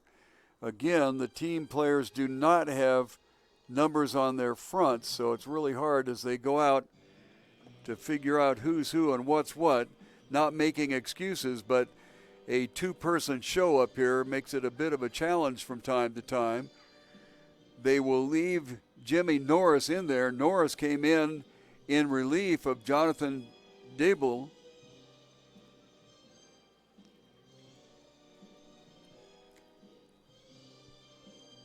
And coming up to bat is a pinch hitter here, number 14 for the Kings, and that is Jake McDonald. Jack McDonald looks at the pitch outside, and it is now 2-2 as the pitcher, no change there. McDonald was the pinch hitter, and the next one is outside for a ball.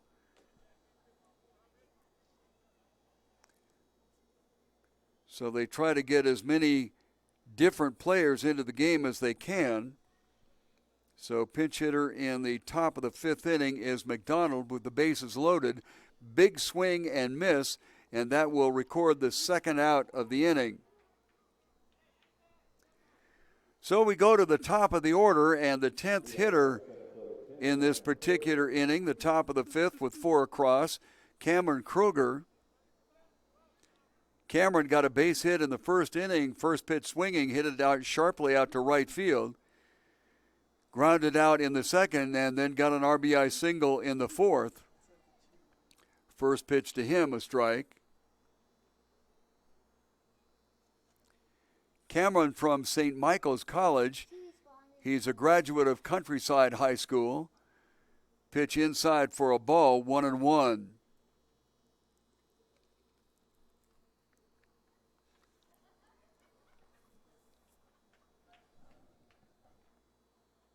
To the plate, bases loaded. Off-speed pitch lifted high to right field. Sean Hahn appears to have a bead on it, and he in fact does, and that will be the third out of the inning, but not before 4 come across. 5 hits in the inning, and at the end of 4.5, our score is the old Pueblo Kings 10 and Cochise Stars 2. Cazal has been a leader in all aspects of fire protection since 1982, been around a while. Cazal Fire Protection serves both home and business locations by providing design, planning, and management of your fire protection needs. Cazal has an extensive knowledge in fire protection and works hard to keep their fine reputation. Look online to find Cazal Fire Protection, first in quality, serving with pride.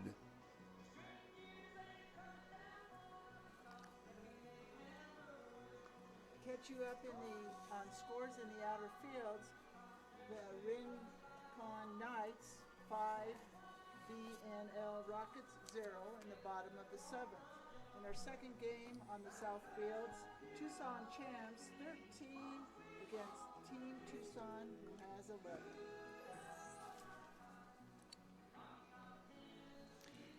New pitcher in for the Kings. This is Austin Kominick.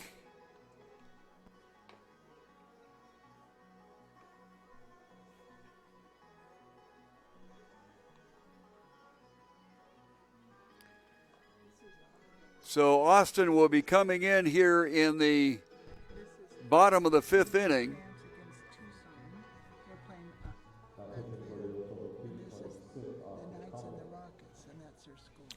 And he will face 2, 3, and 4, Andre Green, Robert Valenzuela, and Derek Cavillo.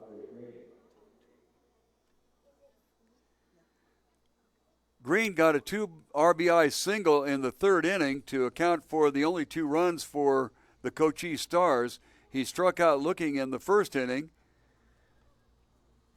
Squares to bunt, threatens a drag bunt, but takes a ball as Charles Stewart charged hard from third base.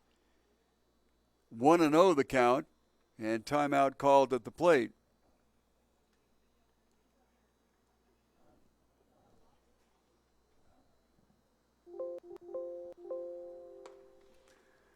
Called strike. Infield of Stewart, Cole, Faris, and Romero. Third around to first. Outfield Hostetler, Kruger, and Lawton. Inside and low for a ball. Escarcega is behind the plate and coming in after 4 innings of pitching, and replacing Troy Gutbub is Austin Kominick. Kamenick to the plate. High fastball swung on and missed. 2-2.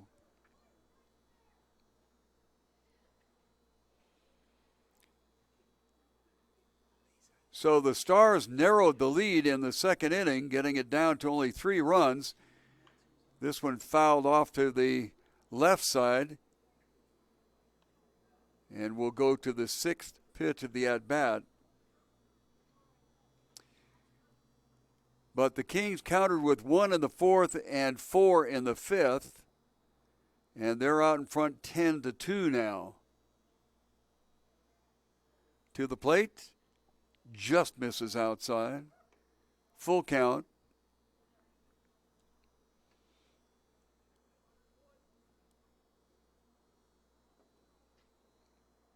Seventh pitch in the first inning to Green was a looking strikeout. This time he fouls it off, so we'll go to the 8th pitch of this at-bat.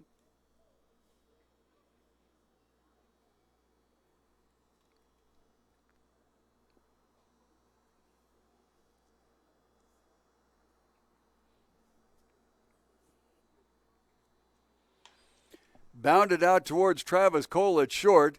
He's up with it and throws low, and it gets past the first baseman and on to second base on the 2 base errors, Andre Green. So E6 on the low throw that Romero was unable to come up with, and that'll bring up Robert Valenzuela. Valenzuela got a base hit in the first inning and popped out to the right fielder Loughton in the third. So runner in scoring position and some defensive non-help to the new relief pitcher here in the bottom of the 5th, Austin Kamenick.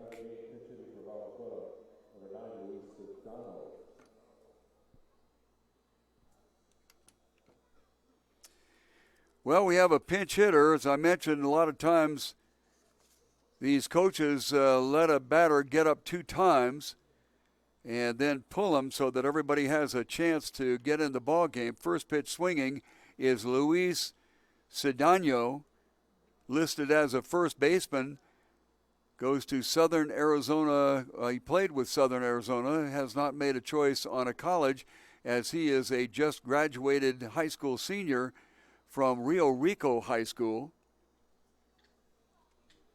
So we'll take a look when they go out on the field to see if Luis goes out into the field.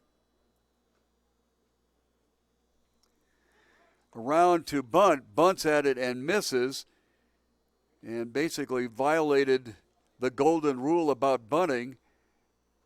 Only bunt a strike. The ball was out of the strike zone.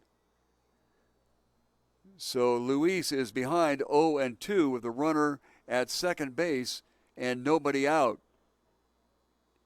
To the plate, right down Main Street for a called strike 3, and that'll be the first out of the inning.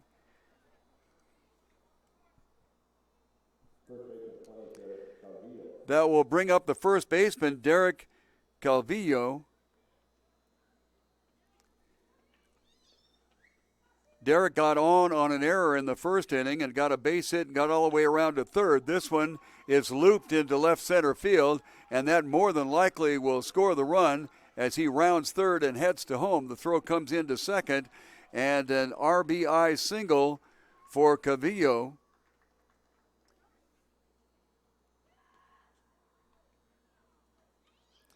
So the 2-base error not only doesn't record the second out and put just a runner on, but ran the base runner over to second base, and then with the outfield base hit, gave him an opportunity to score, and that makes it 10-3 in favor of the Kings. First pitch for the hitter, Sean Hahn, is a strike. Sean has a couple of base hits. He was down 0-2 in both at-bats in the first and the third and wound up working it for a base hit. He's in the hole 0-2 here. Sean out of Phoenix College was a Valley Union graduate in 2017. Very short lead at first base, so not much going on there. as Sean waves at a high fastball and takes a strikeout on it. Second strikeout of the inning for Kominick. One looking and one swinging, 2 outs now. And that will bring up David Gonzalez. Gonzalez, a strikeout in the first inning and walked in the third. Off-speed pitch, drops down low for a ball. Escosiga took a long look at first base as Calvillo kind of wandering off there, but no throw. Center fielder Kruger is in rather shallow in center field, but the two corner outfielders, Hostetler in left and Loughton in right, back at a normal depth. Long look, 1-0. The runner goes. A hit and run, a dribbler down to the third baseman, Stewart. He comes up with it and cannot get the runner at first base. So an infield base hit, sometimes one that dribbles off the bat, is equally as effective as a line drive. So runners at first and second now. And Gilbert Valenzuela will be up there. Gilbert's had a rough night. He struck out in the second and struck out again in the third. He was behind in both cases 0-2 before he even got up there practically. Outside corner strike, throw to first, not in time. Escarcega is not afraid to go to the bag. And a good job by the right fielder, Jonah Loughton. He was moving over in case the throw went through. First and second, 2 out here in the bottom of the fifth. Kind of a funny motion and a pitch there. I don't know whether that was an effort at a changeup or a split finger, but however, it went awry. 1-1, 2 outs.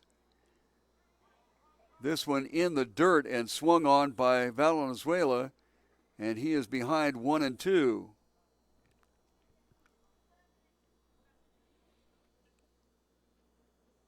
Calvillo is at second, Gonzalez at first. 2 outs in the bottom of the fifth inning. 1 run is in, and it would be an unearned run. Down low for a ball. Count evens at 2-2. Unearned because Andre Green, who scored that run, got on a 2-base error. The second out should have been the next hitter, and because he got on, even though the base hit, floats high and away, so 3-2, and this will give the runners an opportunity to get on their horses as soon as the pitch is thrown.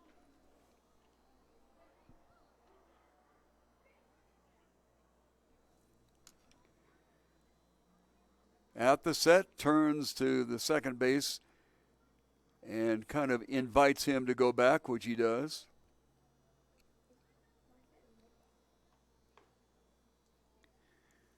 Ball 4 will load him up.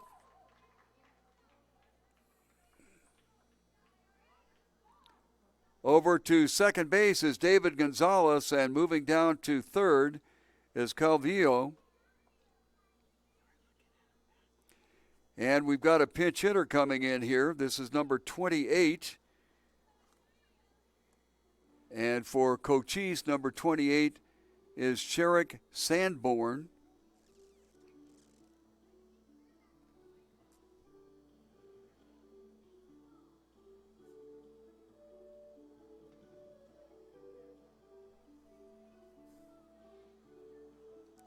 We'll take a look at Sanborn to see where he goes on the field. After the conference with Kominick, he will stay in the ball game.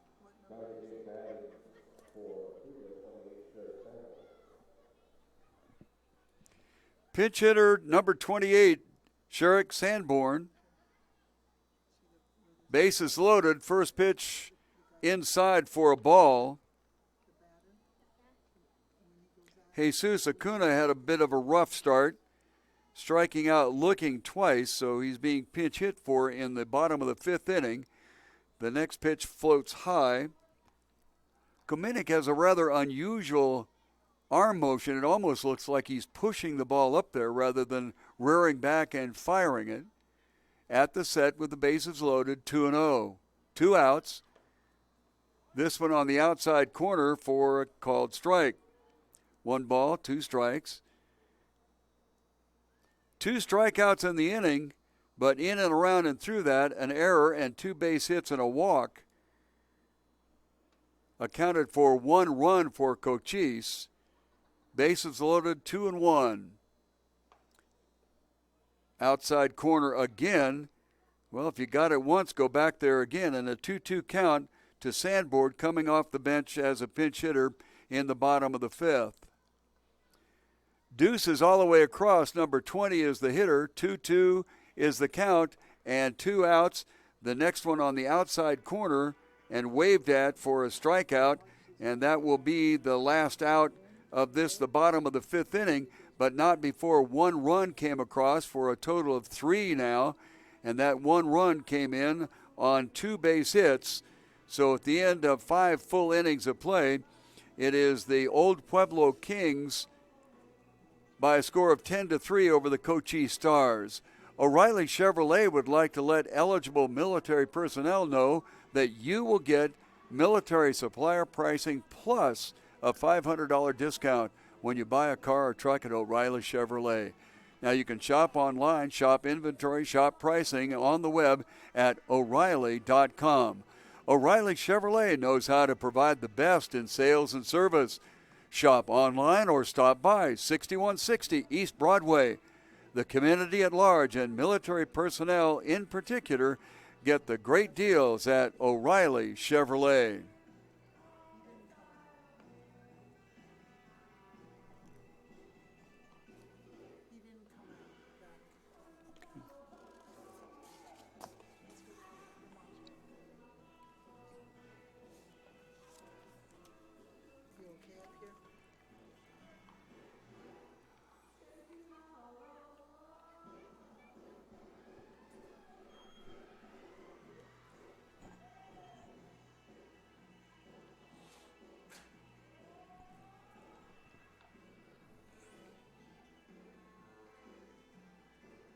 Leading off for the Old Pueblo Kings in the 6th, second baseman 15, Angel Ferris.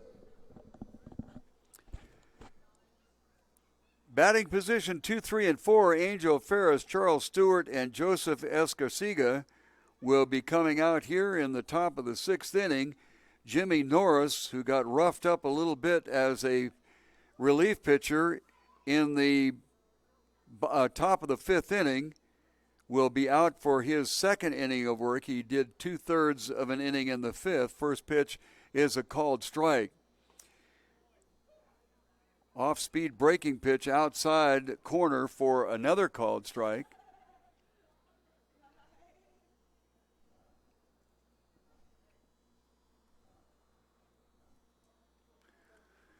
Swung on and fouled at the plate.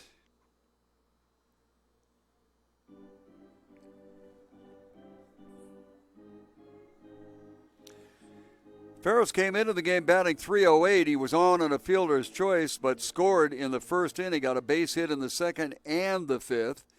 Came around to score in the 5th, so a couple of runs scored. And the pitch is a ball.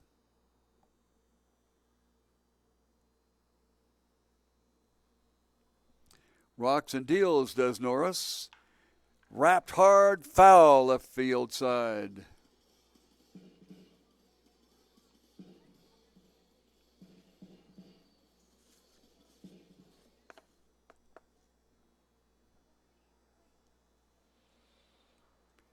Angel is another one of the several players on this team that come from Presentation College in Aberdeen, South Dakota.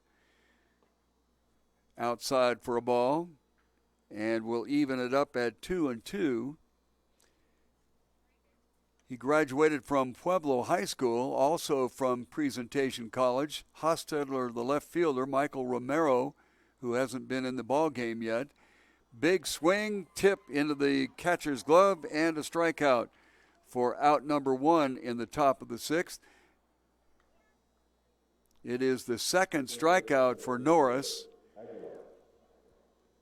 Also from presentation, Gilbert Aguilar, Nathan Delahante. First pitch is a called strike.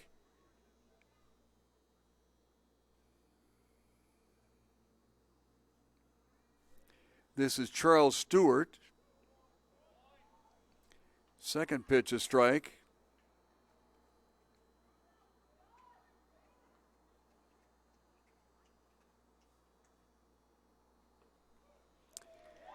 And that will be number 3. That one looking. So the third strikeout now for Jimmy Morris, as apparently he's beginning to get a little wind in his sails after a rocky start as a pinch hitter. 2 outs here in the top of the 6th inning. The Kings scored first, 5 in the first, 1 in the 4th, 4 in the 5th. We're in the top of the 6th inning. Swung on to the right side, Escosigo.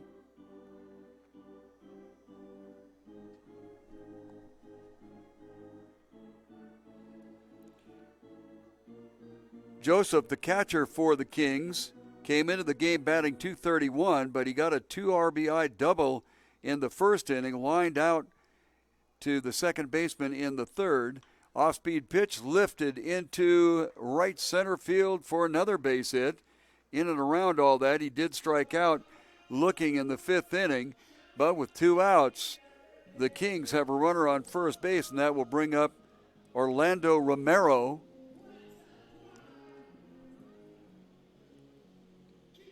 Romero struck out in the first, grounded out to the shortstop Mendez in the third, and got an RBI base hit in the 5th inning. Came around to score when Travis Cole walked. The bases loaded at the time. Relatively decent lead for Escosiga on first base. Off-speed pitch drops down low for a ball.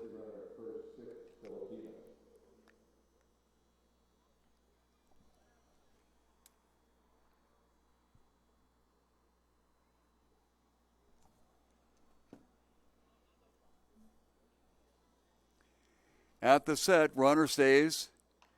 Fouled off to the screen on the right side. 1-1.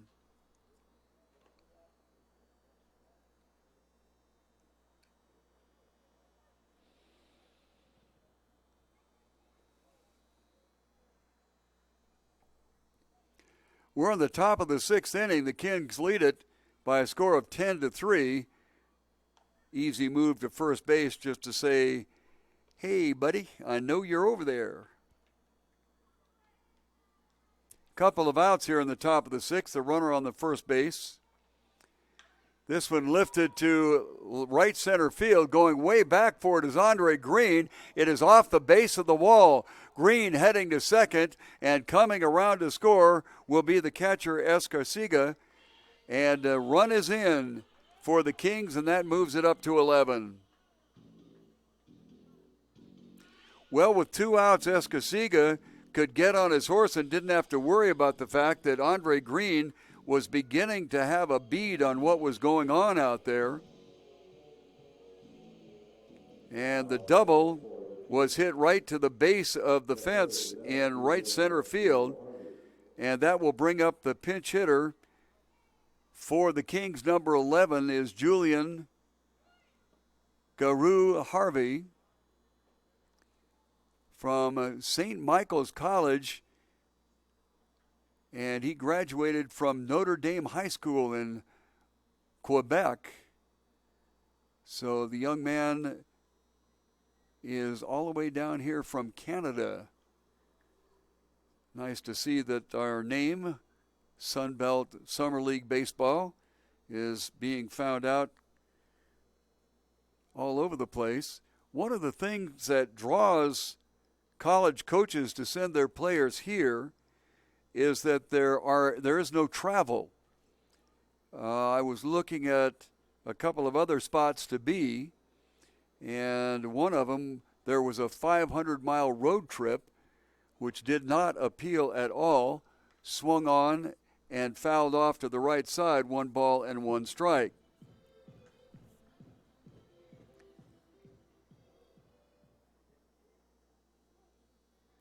So Guru Harvey is up at the bat.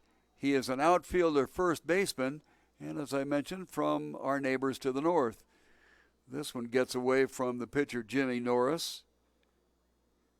Norris got off to a pretty good start this inning, striking out 2, but then a base hit and a double has cost him a run.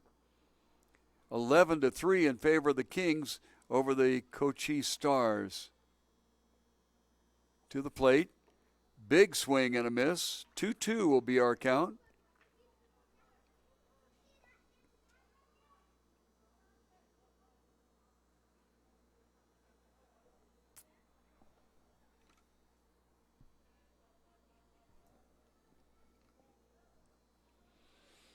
Two balls, 2 strikes.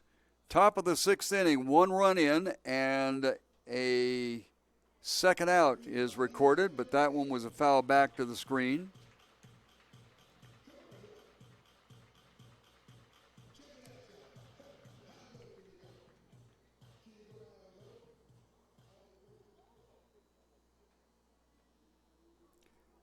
Runner on second base by way of a run-scoring double for Orlando Romero, the first baseman for the Kings. Not exactly sure what kind of pitch is attempting to be thrown there. It might be that he's working on a changeup, and I'm going to guess maybe it's a changeup where you circle your thumb and index finger and throw the ball with your 3 fingers until you learn how to control that very hard. High and away, a ball and a walk. So that'll put a couple of men on with 2 outs here in the top of the 6th inning. Lyle Leos, the extra hitter, got a 2-run single in the first inning, part of a 5-run outburst by the Kings in the first inning. He struck out in the 4th and drew a walk in the 5th, got all the way around to third base, but was unable to score. And he is up there in the top of the 6th.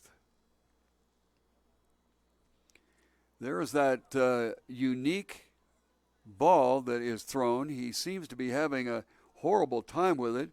High and away, and gets away from the catcher Valenzuela. And that will move the runners up. Romero will go over to third. And Guru Harvey will move to second.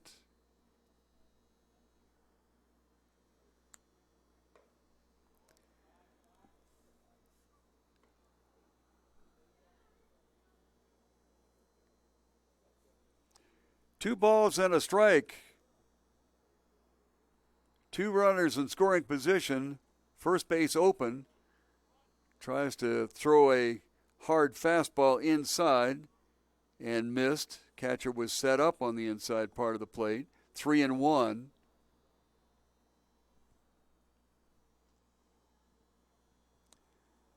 Sign down. Valenzuela moves outside this time.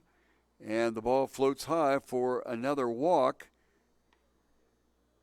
And that will load them up. Travis Cole came into the ball game batting 143. And he has elevated himself considerably here with a run-scoring triple in the first inning, a base hit in the 4th. He walked in and was credited with an RBI in the 5th inning. So they're loaded up again. Travis swings and misses, fouls it actually at the plate. 0-1. Jimmy Norris came in on the top of the 5th inning. One of the base runners that he was responsible for scored. He's given up 1 run here in the 6th inning. 11-3 in favor of the Kings. Top of the 6th, 2 outs, bases loaded. Outside for a ball, 1-1.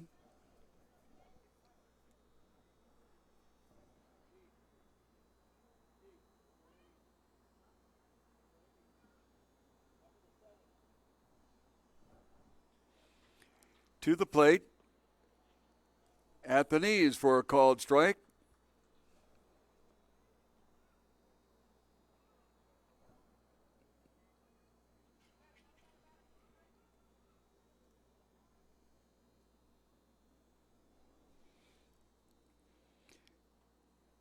Tried to get the kill pitch there as a fastball on the outside part of the plate and missed. 2-2. Coming into the ball game in 4 plate appearances, Travis had not gotten a hit, but he got 2 of them tonight. He is actually 2 for 2 because the walk does not count as an appearance. Off-speed pitch way out in front of it, and it'll be a strikeout. That is the 3rd out of the inning.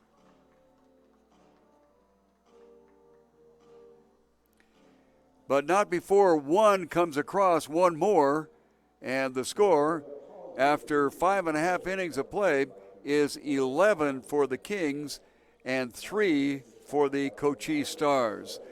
The top Tucson driving school is Stop and Go Driving. Learn to drive is not just something that you do to pass your test and get your license. You do it to make sure that you're safe on the road. Hundreds of thousands of automobile accidents happen every year, many of them fatal. With the Stop and Go Driving School expert teachers, you'll be best placed to keep yourself safe. Certified driver education courses are available at Stop and Go Driving School.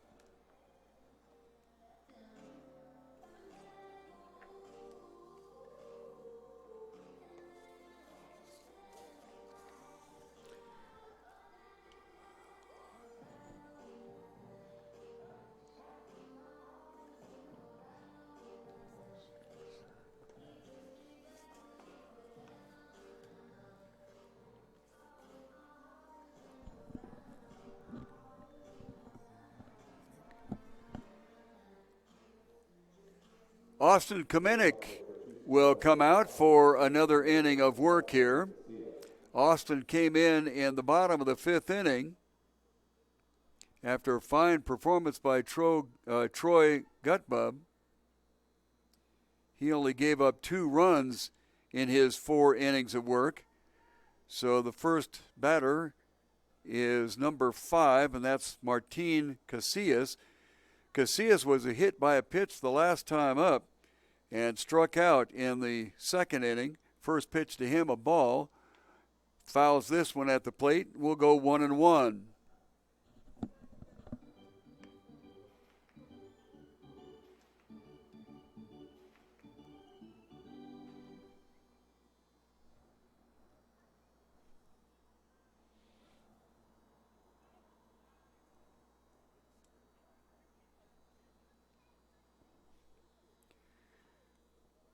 Pitch in the dirt, but swung out anyway. 1 ball and 2 strikes. Casillas coming into the ball game batting .167. He is playing third base tonight for the Cochise Stars. Well, if you got him to swing at 1 in the dirt last time, let's try it again. Didn't work this time. 2-2. 9-10-1 will be the order here.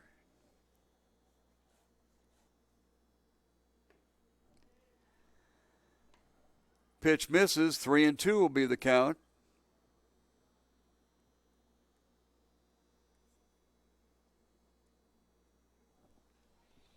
Three-two. Hit towards the shortstop. Softly, Travis Cole. Charles Stewart cuts it off as he is supposed to do and gets the out 5-3. Anything that a third baseman can get to his left is something that he needs to get. Doesn't matter if the shortstop is right there.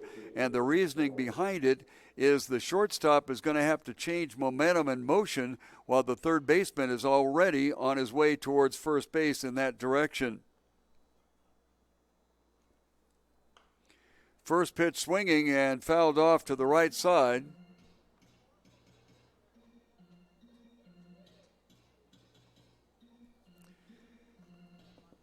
At bat for Cochise is number 16, the pitcher Jimmy Norris. Normally you'd have a pinch hitter in there, fouls this one, or rather a designated hitter in there. But sometimes you have to go with what you got. Jonathan Dibble was the starting pitcher, outside corner for a called strike 3. So first, or rather the second out of the inning here. And we'll go to the top of the order, Marcus Mendez.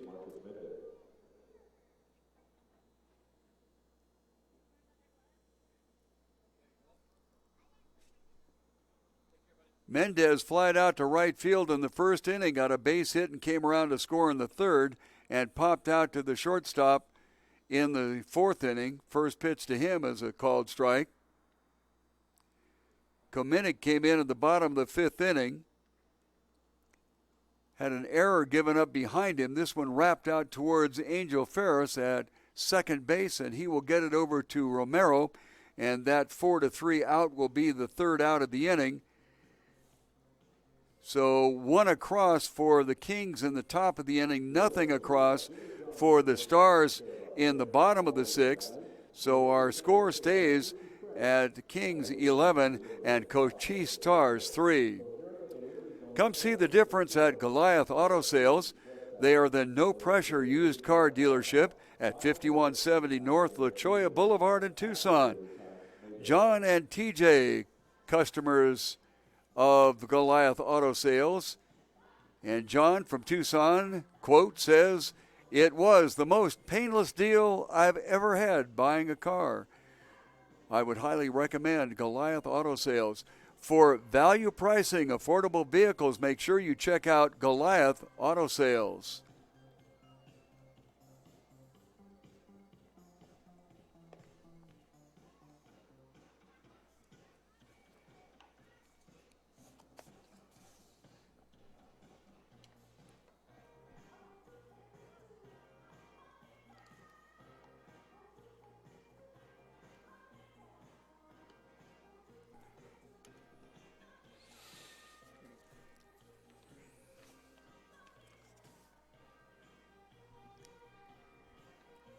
Jimmy Norris will come out once again and see if he can have a little better outing. He's given up a run in each of the innings, an earned run in each of the innings that he has worked.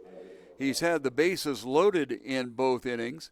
So we go to the top of the seventh inning, and the first batter will be Jonah Lawton, the right fielder. But he has a pinch hitter in for him. First pitch, a breaking pitch, in for a called strike. This is Isaac Montano, and we have absolutely no information about him. He got his bat out there and fouled it off into the catcher's mask of Robert Valenzuela. So Lawton is out now after having an RBI single, a walk, and a ground out to shortstop.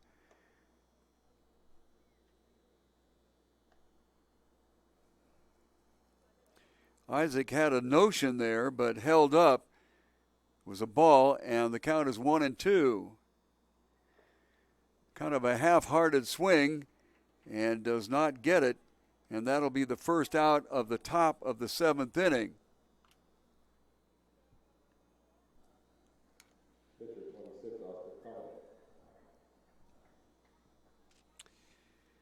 Okay, Austin Kominick comes up there.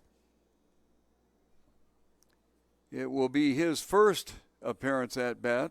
First pitch is a ball high.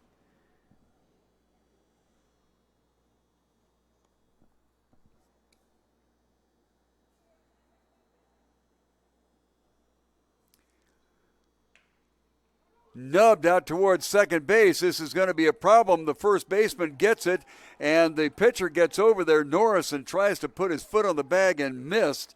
And that will be a infield hit. Boy, that is a tough son of a gun to get to because it was almost bunted.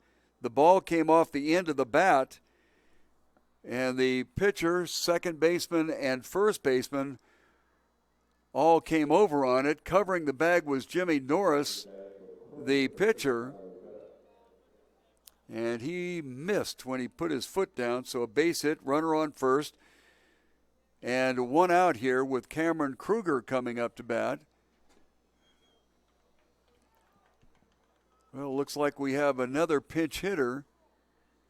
Kyle Rivera will step in. First pitch to him is swung on and missed for a strike. The runner acted like he was going to go and held up. The pitch is a called strike, and so Kyle Rivera is in a hole, 0-2.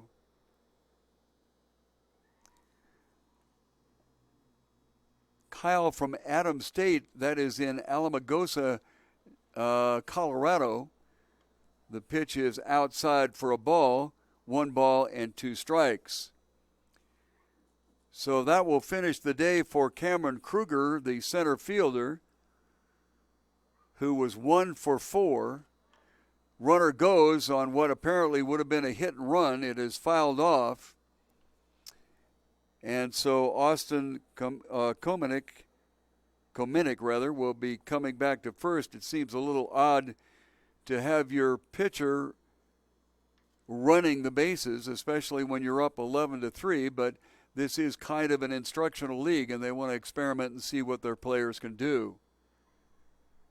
Norris to the plate, half-heartedly waved at, and strikeout is Angel Ferris. Ferris has 2 hits in 4 times at bat, a base hit in the 5th, and he came around to score.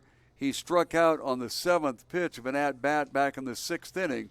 We're in the top of the 7th. This one lifted into right field. Over to get it is Sean Hahn, and he gets it back into second base, and that will be a base hit and drive a runner. Komenick over to second base and into scoring position. Next hitter is scheduled to be number 23, and it looks like we will have a pinch hitter here as well. Coming up is Gilbert Aguilar, so that will be the end of the day for Mr. Stewart, as Aguilar comes in the top of the 7th. Runners on first and second. We have a couple of outs here. Norris way outside for a ball.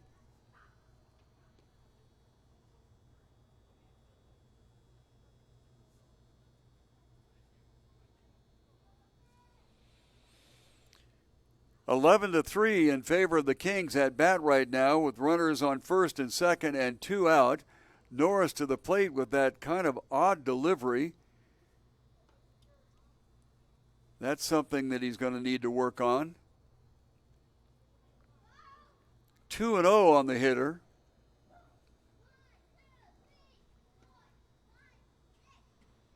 At the set is Norris. Comes to the plate, 2-0.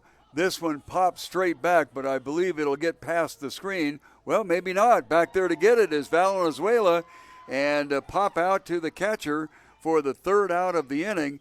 I would have sworn that thing was going to get over the screen, but that is not what occurred.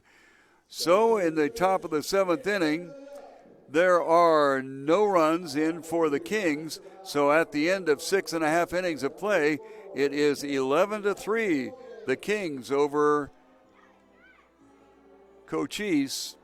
And we will go to the Rincon Financial Group. They are a Tucson organization that understands that individuals face unique challenges as they prepare for retirement. The Rincon Group is standing by to take the mystery out of preparing for today and tomorrow. What goal do you have? Retirement? College savings? Estate strategy? Well, the personalized services of Rincon Financial Group is ready to focus on your needs, wants, and financial goals. The Rincon Financial Group. All right, sounding good. Keep in mind that the Southern College League appreciates your support this summer. We'd like for you to Score updates for our outer fields. Tonight's game is sponsored by Goliath Auto Rockets 0 at the bottom of the ninth. The other game, Tucson Champs 17 against Team Tucson with 13 in the bottom of the seventh. Austin Kamenik will come in for his third inning of work. He will be facing Andre Green, followed by, we believe, Luis Cedano, and then Derek Cavillo. But they have been, the managers have been replacing people like crazy here, so we'll kind of keep our eyes and ears open. First pitch swinging, Andre Green misses it. He was on an error in the fifth inning and came around to score. Had a 2 RBI base hit in the third inning and struck out looking in the first. Second pitch is a called strike, 0-2. This one wrapped out towards Angel Ferris at second base. He barehanded and gets it over to first base just in time. Actually, I thought it might be a little unnecessary to barehand it, but I want to tell you that Andre Green got down that line in one quick hurry and made a very close play. Luis Cedano in to replace Valenzuela at catcher. And this one off the pitcher, and that will be a base hit. Ouch.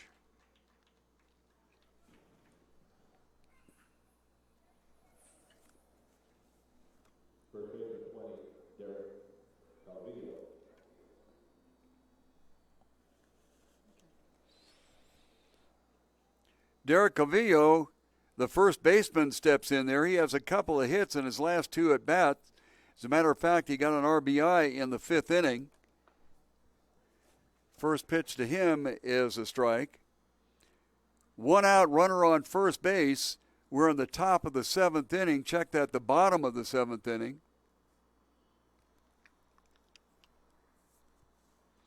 This one off the end of the bat spins its way down foul off first baseline. 0-2.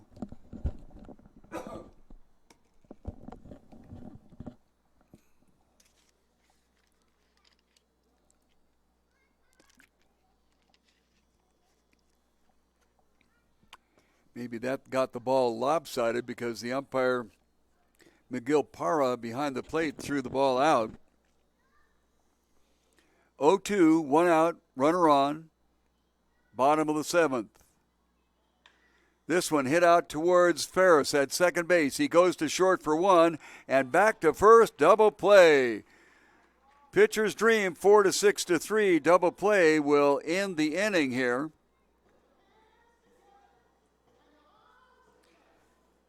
Nothing across for Cochise in the bottom of the seventh inning. So after 7 full innings of play, it is the Kings 11 and Cochise 3. Your Jimmy John's restaurant locations in and around Tucson know how much you care about freshness. Now that's why they spend hours in preparation every day just to make your sandwich in 30 seconds.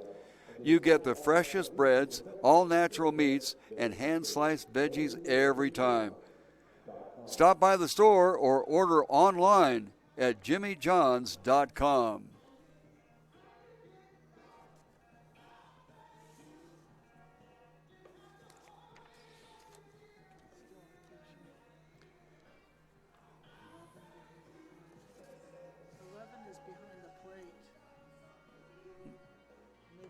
He doesn't have his stuff on, so maybe the other guy's putting on his stuff.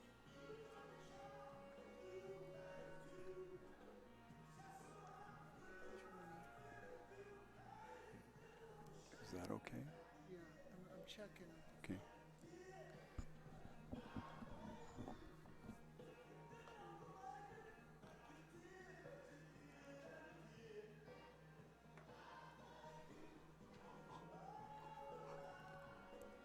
A little bit of extra time here as Luis Cedano was on base, and he is the catcher here for the Cochise Stars. comes out just in time to throw it down to second base, and we will see 4, 5, and 6 in the order. And I am going to stop saying anything about who's where and what.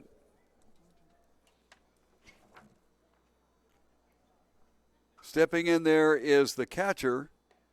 First pitch outside for him for ball 1. This is Joseph Escarcega. Escarcega is 2 for 4 on the night. Got 2 base hits, and the third time this one fouled back over the screen in the back 1-1. Has hit the ball well in 3 of the 4 times that he's been up. The only time he got out, besides striking out in the 5th inning, was a line shot at the second baseman back in the 3rd. But he got the team on the board here in the 1st inning. This one looped out towards right field. It might catch the seats. It was just 1 row in, but as the first baseman, Derek Cavillo, ran over there, he kind of stumbled and did not get there. Under normal circumstances, he might have been able to lean in and grab that one, but he wasn't in the neighborhood. 1 ball and 2 strikes. We are in the top of the 8th inning with the Kings leading at 11-3.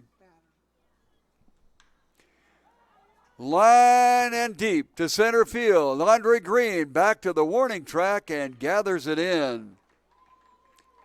Well, Escarcega gave it a ride, but it was a deep fly ball to center field for the out. First out of this, the top of the 7th inning.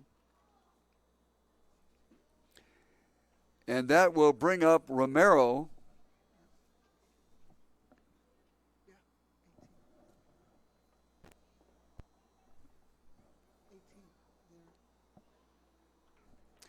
First pitch swinging, missed it.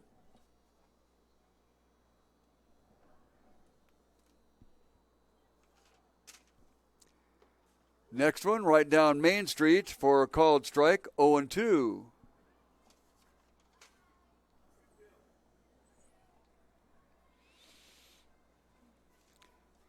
Pitcher rocks and deals, comes to the plate, down low, gets away from the catcher Cedano, but nobody on, so no problem.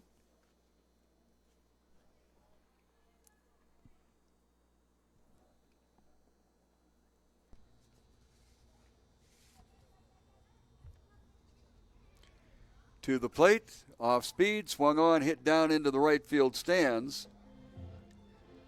We have stands down the foul lines on both sides, nothing in the outfield.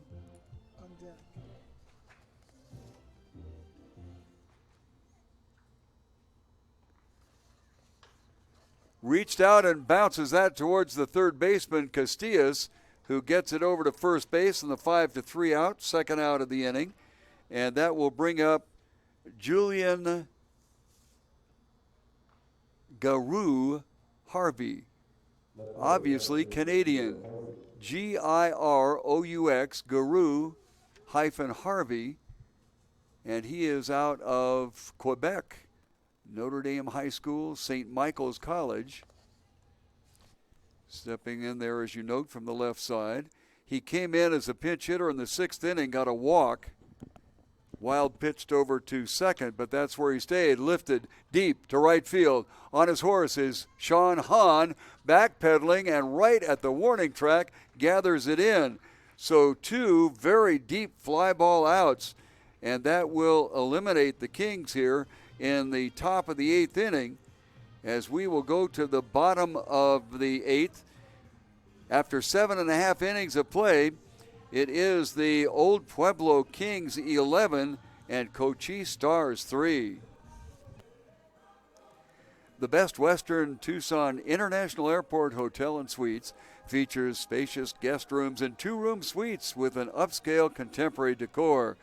Guest room amenities include complimentary internet, refrigerator, coffee maker, and in-room safe.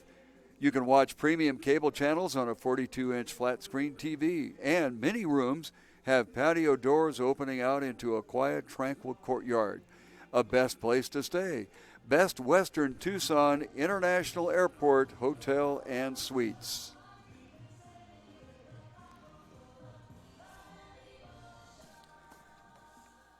Tomorrow is it? Sorry, go ahead.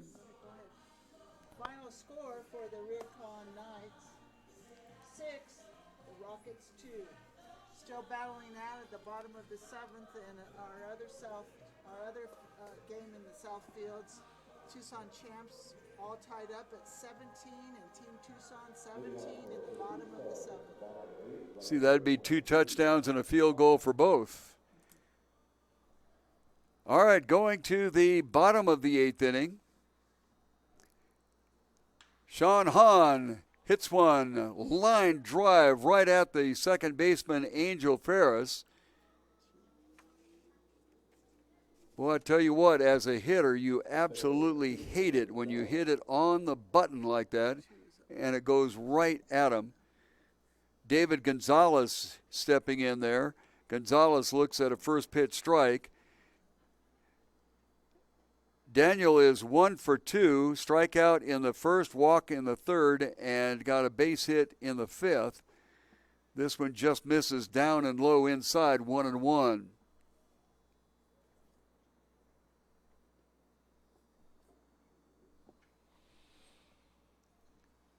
Kamenick still on the mound. Inside, 2-1.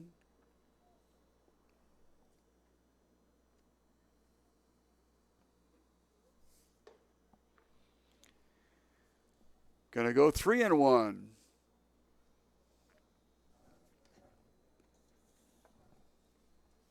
Nobody on. Second batter up here in the bottom of the 8th inning. This one inside corner, 3-2.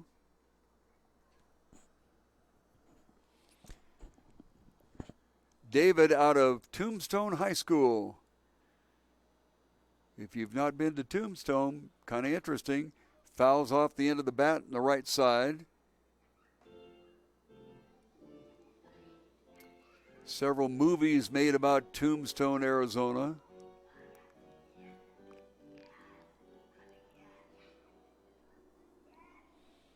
So young Daniel Gonzalez, graduate of the high school down there, fouled off. So we'll go to the 7th pitch of the at-bat, and the count 3-2. I meant to ask Daniel when I was down in the dugout today which of the 900,000 St. Mary's colleges he's attending. They're all over the plate. Outside, missed it. Strikeout.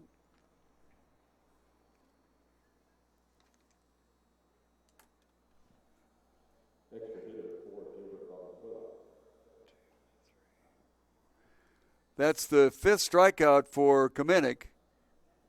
And stepping in is Gilbert Valenzuela. Missed outside for a ball. Valenzuela has had a little bit of a rough outing. 2 strikeouts early. Got a walk in the 5th inning. That one at the knees for a called strike, 1-1. In this league, so that more batters can get more experience, they do allow 10 hitters to come up. This one in the dirt, 3-1. So in the ball game, basically you have a designated hitter for the pitcher, but not always. And you can also put in an extra hitter. You can play with either 9 hitters or 10. This is kind of an instructional league, mostly sophomores and juniors who didn't get much playing time at college. This one hit to left center field and is going to get down for a base hit for Gilbert Valenzuela. 2 outs and a runner on.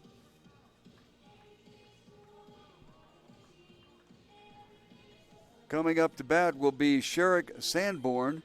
Sanborn came in the 5th inning and struck out. Struck out with the bases loaded for the 3rd out of the inning. And it looks like they're going to get a new pitcher from the bullpen, and we'll try to catch a number. Now the Kings do have a number on the front of their shirt. No, it's a big K. I thought it was a number. It's a number on the right side if you can catch it. 31. Okay, so we have the number 31, and that is Carlos Lopez, a graduate of Mountain View High School. And I'm going to guess that Kominick might have been on a pitch count because he had gotten 2 consecutive outs, 1-2, and then we'll now go to a new pitcher.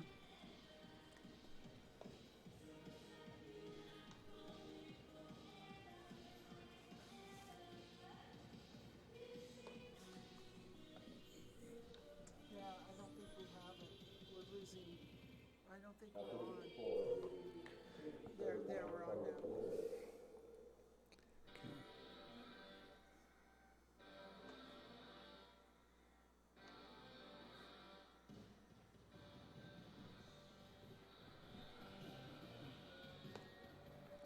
We had a little video delay. Well, it looks like we're going to go through a buffering problem here. Had the same problem last night. It is good here. It's on. Okay, we're on. All right. Apologize for that. We lost like 10 viewers. Well, let's see here. Shows that drop frames are back to 0, so that's good. Looks like we lost a few folks in the process. Sorry about that. Okay, Sherrick Sanborn came in the 5th inning and struck out with 2 outs here in the bottom of the 8th. And Carlos Lopez in to pitch.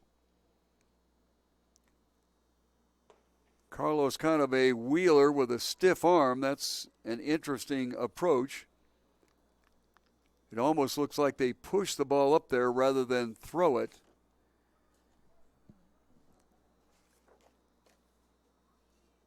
Carlos at the set, runner at first base, just on the inside corner for strike 2. 28's up to bat. This is Cochise.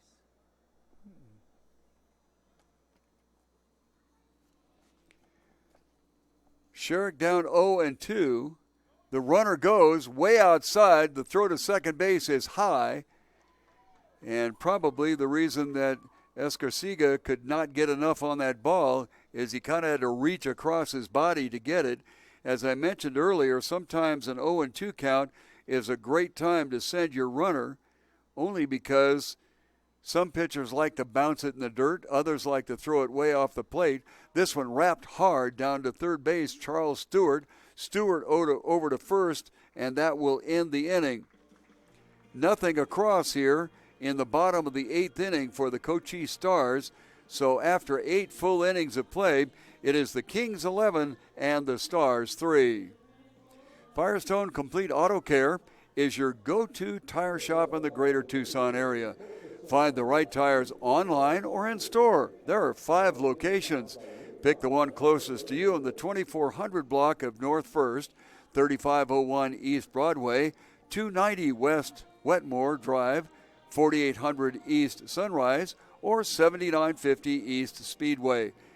Anywhere you go for Firestone Complete Auto Care, you won't be disappointed.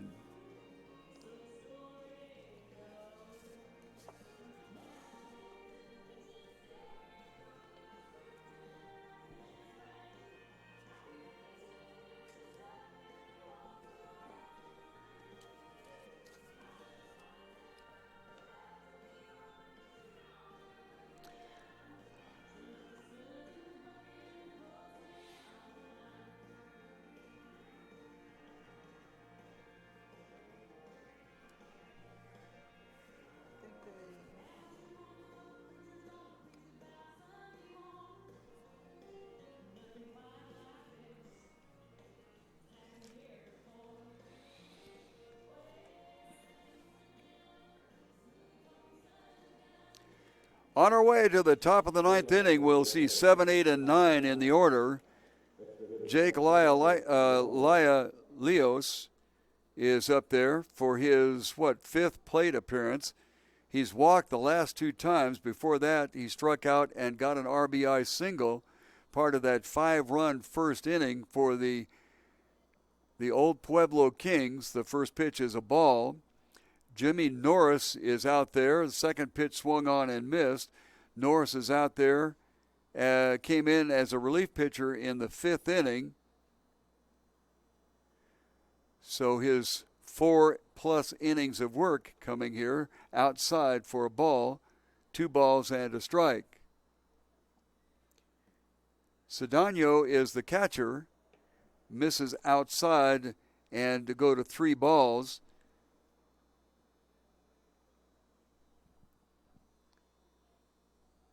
Three and 1, misses high and a walk.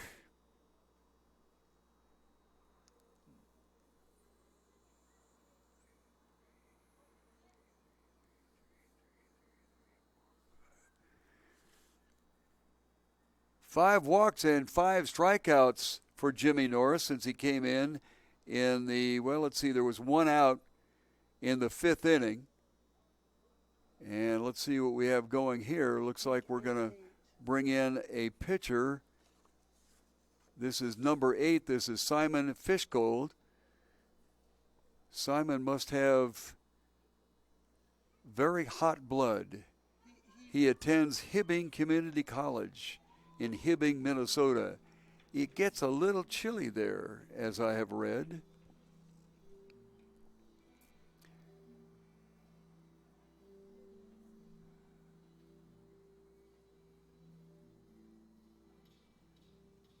So Fishgold in and Norris out.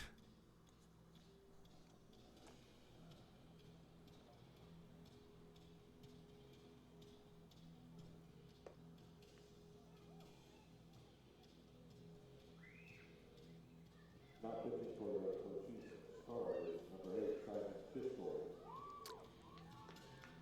Well, Simon has been credited with 1 inning of pitching. He gave up a walk.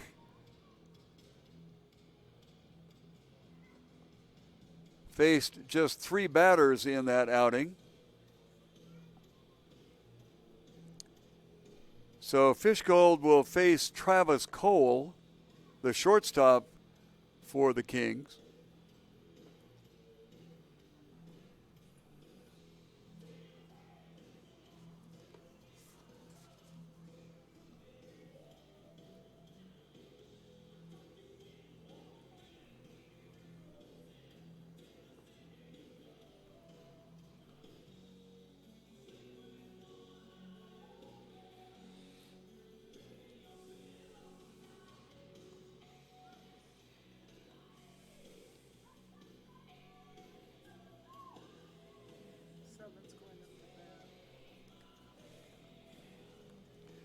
Travis got an RBI triple on a ball that carried in the light southern Arizona air over the head of the right fielder. Got a base hit in the 4th, walked, and got an RBI in the 5th. First pitch to him is way outside for a ball. And then Travis struck out in the 6th inning. Here we are in the top of the 9th now, with an 8-run lead. This one way outside. 2-0. Nobody out, a runner on first base via the walk. Laelios with a mildly decent lead. Now expands it just a little bit. Inside, 3-0. This is why managers get gray hairs. You bring in a relief pitcher, and what does he do? 3-0. Well, he might wiggle his way out of this. You never know. Way high for a walk. 2 walks in a row given up by Cochise pitchers, and that will send a runner over to scoring position as Isaac Montano comes up. Isaac came in the top of the 7th inning and struck out. It's tough as nails to come off the bench. I remember a player for the San Diego Padres, Mark Sweeney, who was nothing but a pinch hitter, and somehow, some way, Mark had the concentration and the ability as a pinch hitter to bat over 300, which to my mind ought to put him in the Hall of Fame, because that is extremely difficult to do. Swung on and missed, 1-1. Not only that, as a pinch hitter, sometimes you're coming in against the other team's closer, which makes it even more difficult. So I would say that if I had a Hall of Fame, I would put Mark into that, that's for sure. Outside and away.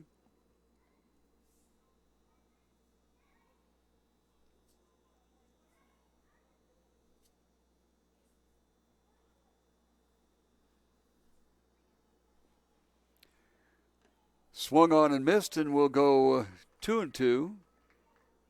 2 balls, 2 strikes. Runners on first and second. Nobody out here in the top of the ninth with the team at bat. The old I'll get it right in a second. Old Pueblo Kings up 11-3. Outside corner called strike. So 2 strikeouts on the game. 26 up to bat. And coming in to bat,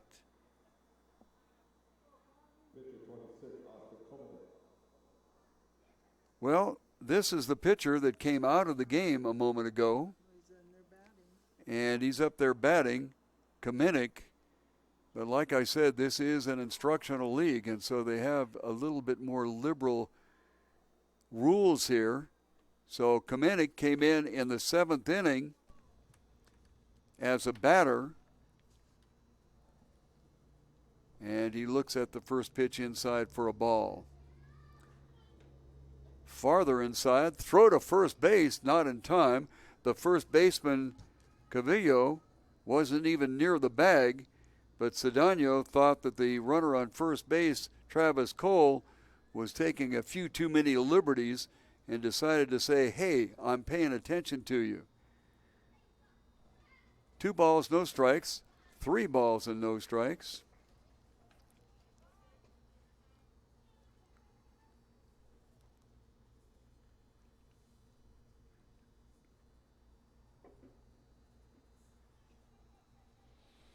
Three and 0 at the set.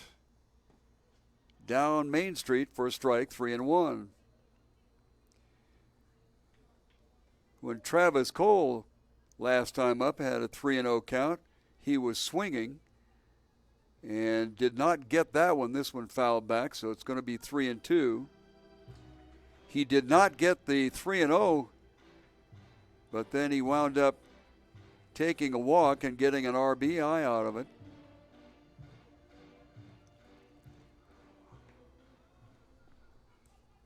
3-2. 1 out here in the top of the 9th inning. 2 runners on, first and second. Big swing and a miss. So 2 strikeouts in a row here for Simon Fishgold. And he's kind of got himself out of a little bit of trouble that he himself created. 2 strikeouts and 2 walks. That's not necessarily a ratio that you would like to work on, but we will go to the top of the order here, and Cameron Kroger is back in to hit. No, that's not. That's 13. They got the wrong number up on the board. There they go. Okay, Kyle Rivera came in as a pinch hitter in the top of the 7th inning, and in that at-bat, he struck out. First pitch a ball, second one a called strike, 1-1.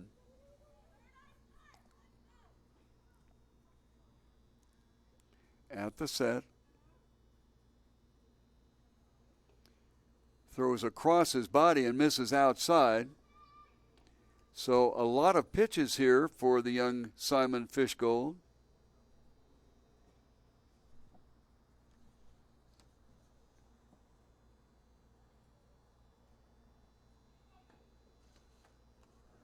Misses.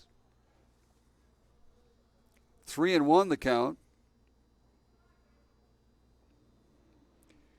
3 balls and a strike, 2 outs. Top of the 9th inning. Inside. Calls a strike, 3-2. Umpires in the stands disagree, as does Rivera. But I want to tell you, young man, you best not act like that. Otherwise, an umpire with a thin skin will ring you up and out. Runners go outside, ball 4, and that will load them up. So 3 walks and 2 strikeouts has gotten the bases loaded here for the pitcher in relief, Simon Fishgold.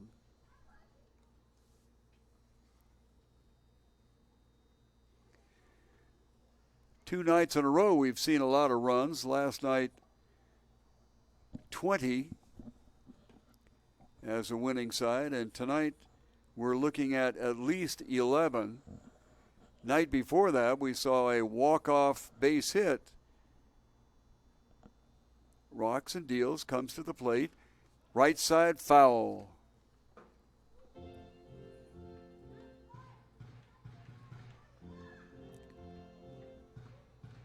Angel Ferris, the second baseman. This is his 6th plate appearance. Ball gets away on a high fastball, and that will score a run. So wild pitch. And one more comes across for the Old Pueblo Kings.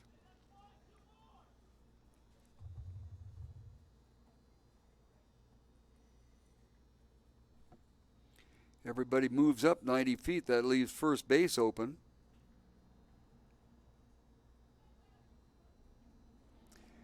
2-1 count to the hitter Ferris, the second baseman. Lifts that one into center field. It's going to fall short. Coming in hard is Andre Green, but he won't get there. And because there were 2 outs, the runners were able to take off. They didn't have to worry one bit about whether Green might have gotten there or not. And a 2 RBI, 2-out single for Angel Ferris. And 2 more runs across for the Kings.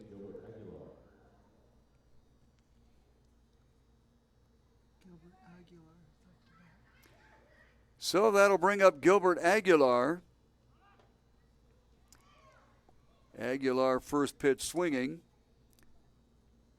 Gilbert came in at the top of the 7th and popped out to the catcher, Cedeno. So a runner on first. High pitch. 1-1. Angel, one of the 5 players from Presentation College, lifts this one back and into the sunscreen, the aluminum sunscreen that rings the top of the mezzanine here at Kino Veterans Memorial Stadium. Presentation College, and I know where that is. The only reason that have a brother-in-law there.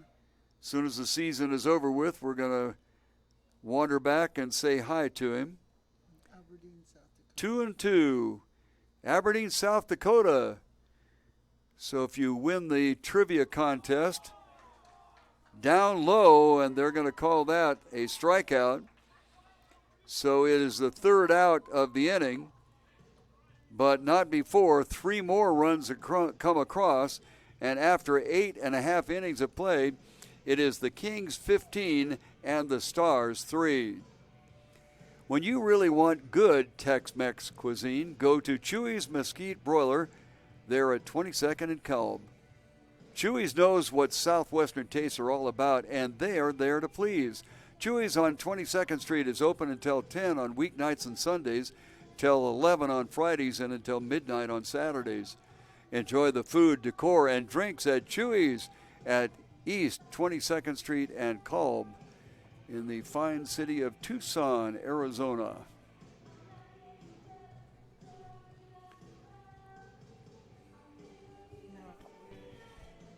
But it's moving, so I don't know what it's doing there. It's moving here.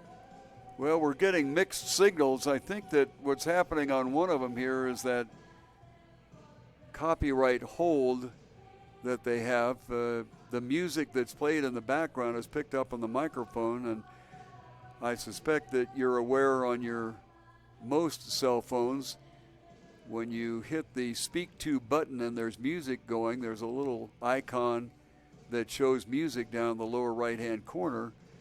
And if you touch that icon in 3 or 4 bars, it will kick back and tell you exactly what the song and the artist is. Well, artists, musicians, and things like that should get paid for their work, and so that kind of software is listened to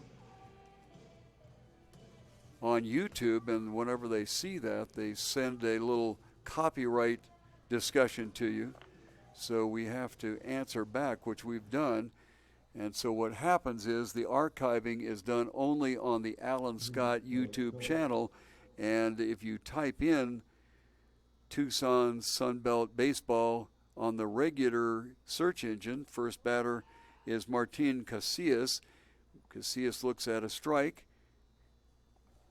Well, let's see, is it Casillas? No, number 3. This one, an excuse me swing, goes off to the side. This is Blake Phillips. And Blake Phillips was very kind to mention when I was down in the dugout that there had been some compliments coming from his household. So I appreciate that very much. So this is Blake Phillips in as a pinch hitter here in the bottom of the 9th inning. And he has an 0-2 count on him. Blake from played at the St. Louis Prospects last year and graduated in 2017 from Liberty High School. Fouls one off on the right side. Anyway, we have to straighten out that copyright infringements is what they're looking at. And this is a pitch way outside and rung up as a called strike. So Blake has his opportunity and comes up, and probably a pitch that was well off the black counts as the first out here in the bottom of the 9th inning. And the Cochise Stars are going to have to come up with at least 8 runs to tie it up. There are ties in the Sun Belt League. Basically, they're trying to avoid having people have to stay up half the night if there's an extra inning game. At the plate right now is number 8 for Cochise. This is the pitcher, Simon Fish Gold. So Simon steps in there with a ball at the set to the plate. Swung on and wrapped into left field, but wrapped hard enough to go directly to the left fielder, and a line out for Mr. Fishgold, and that's the second out of the inning. It has happened, but it's a little bit tough to score 8 runs with 2 outs. And we go to the top of the order.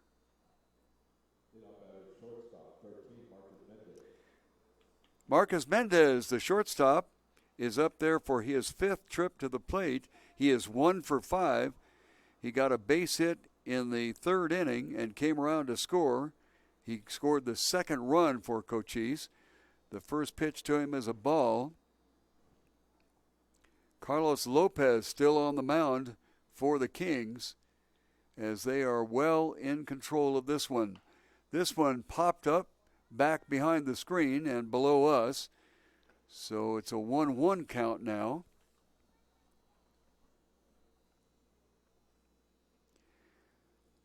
Marcus goes to Stephen S. Foster State. That's in Texas. He graduated from Desert View High School. This one lifted towards short center field, but racing in to get it is Cameron Kroger, and that will end the inning and the game. So in the bottom of the 9th inning, nothing across for the Cochise Stars, and the final score in this baseball game is the Old Pueblo Kings 11 and the Cochise Stars 3. And before we sign off, we're going to check in on the fields the South Fields and what's happening out there. All the games on the South Fields have wrapped themselves up. Tucson Champs 17, Team Tucson 20, the Rincon Knights 6, the BNL Rockets 2. Final scores for the South Field teams. Well, that's it for our ball game tonight. We will look ahead to Thursday as we are dark around here on Wednesdays. But on Thursday, we'll be on our webcast at 6:50 in the evening. And we will have the Elite Sporting Goods Night on Thursday. It'll be the Aztecs against Tucson Champs. And then in the outer fields, the South Fields, it will be the Old Pueblo Kings against the Rincon Knights and Team Tucson against Cochise Stars. So we'll look forward to seeing you on Thursday evening at 6:50 right here on YouTube. The Elite Sporting Goods Night will feature the game here at Kino Veterans Memorial Stadium between the Aztecs and the Tucson Champs.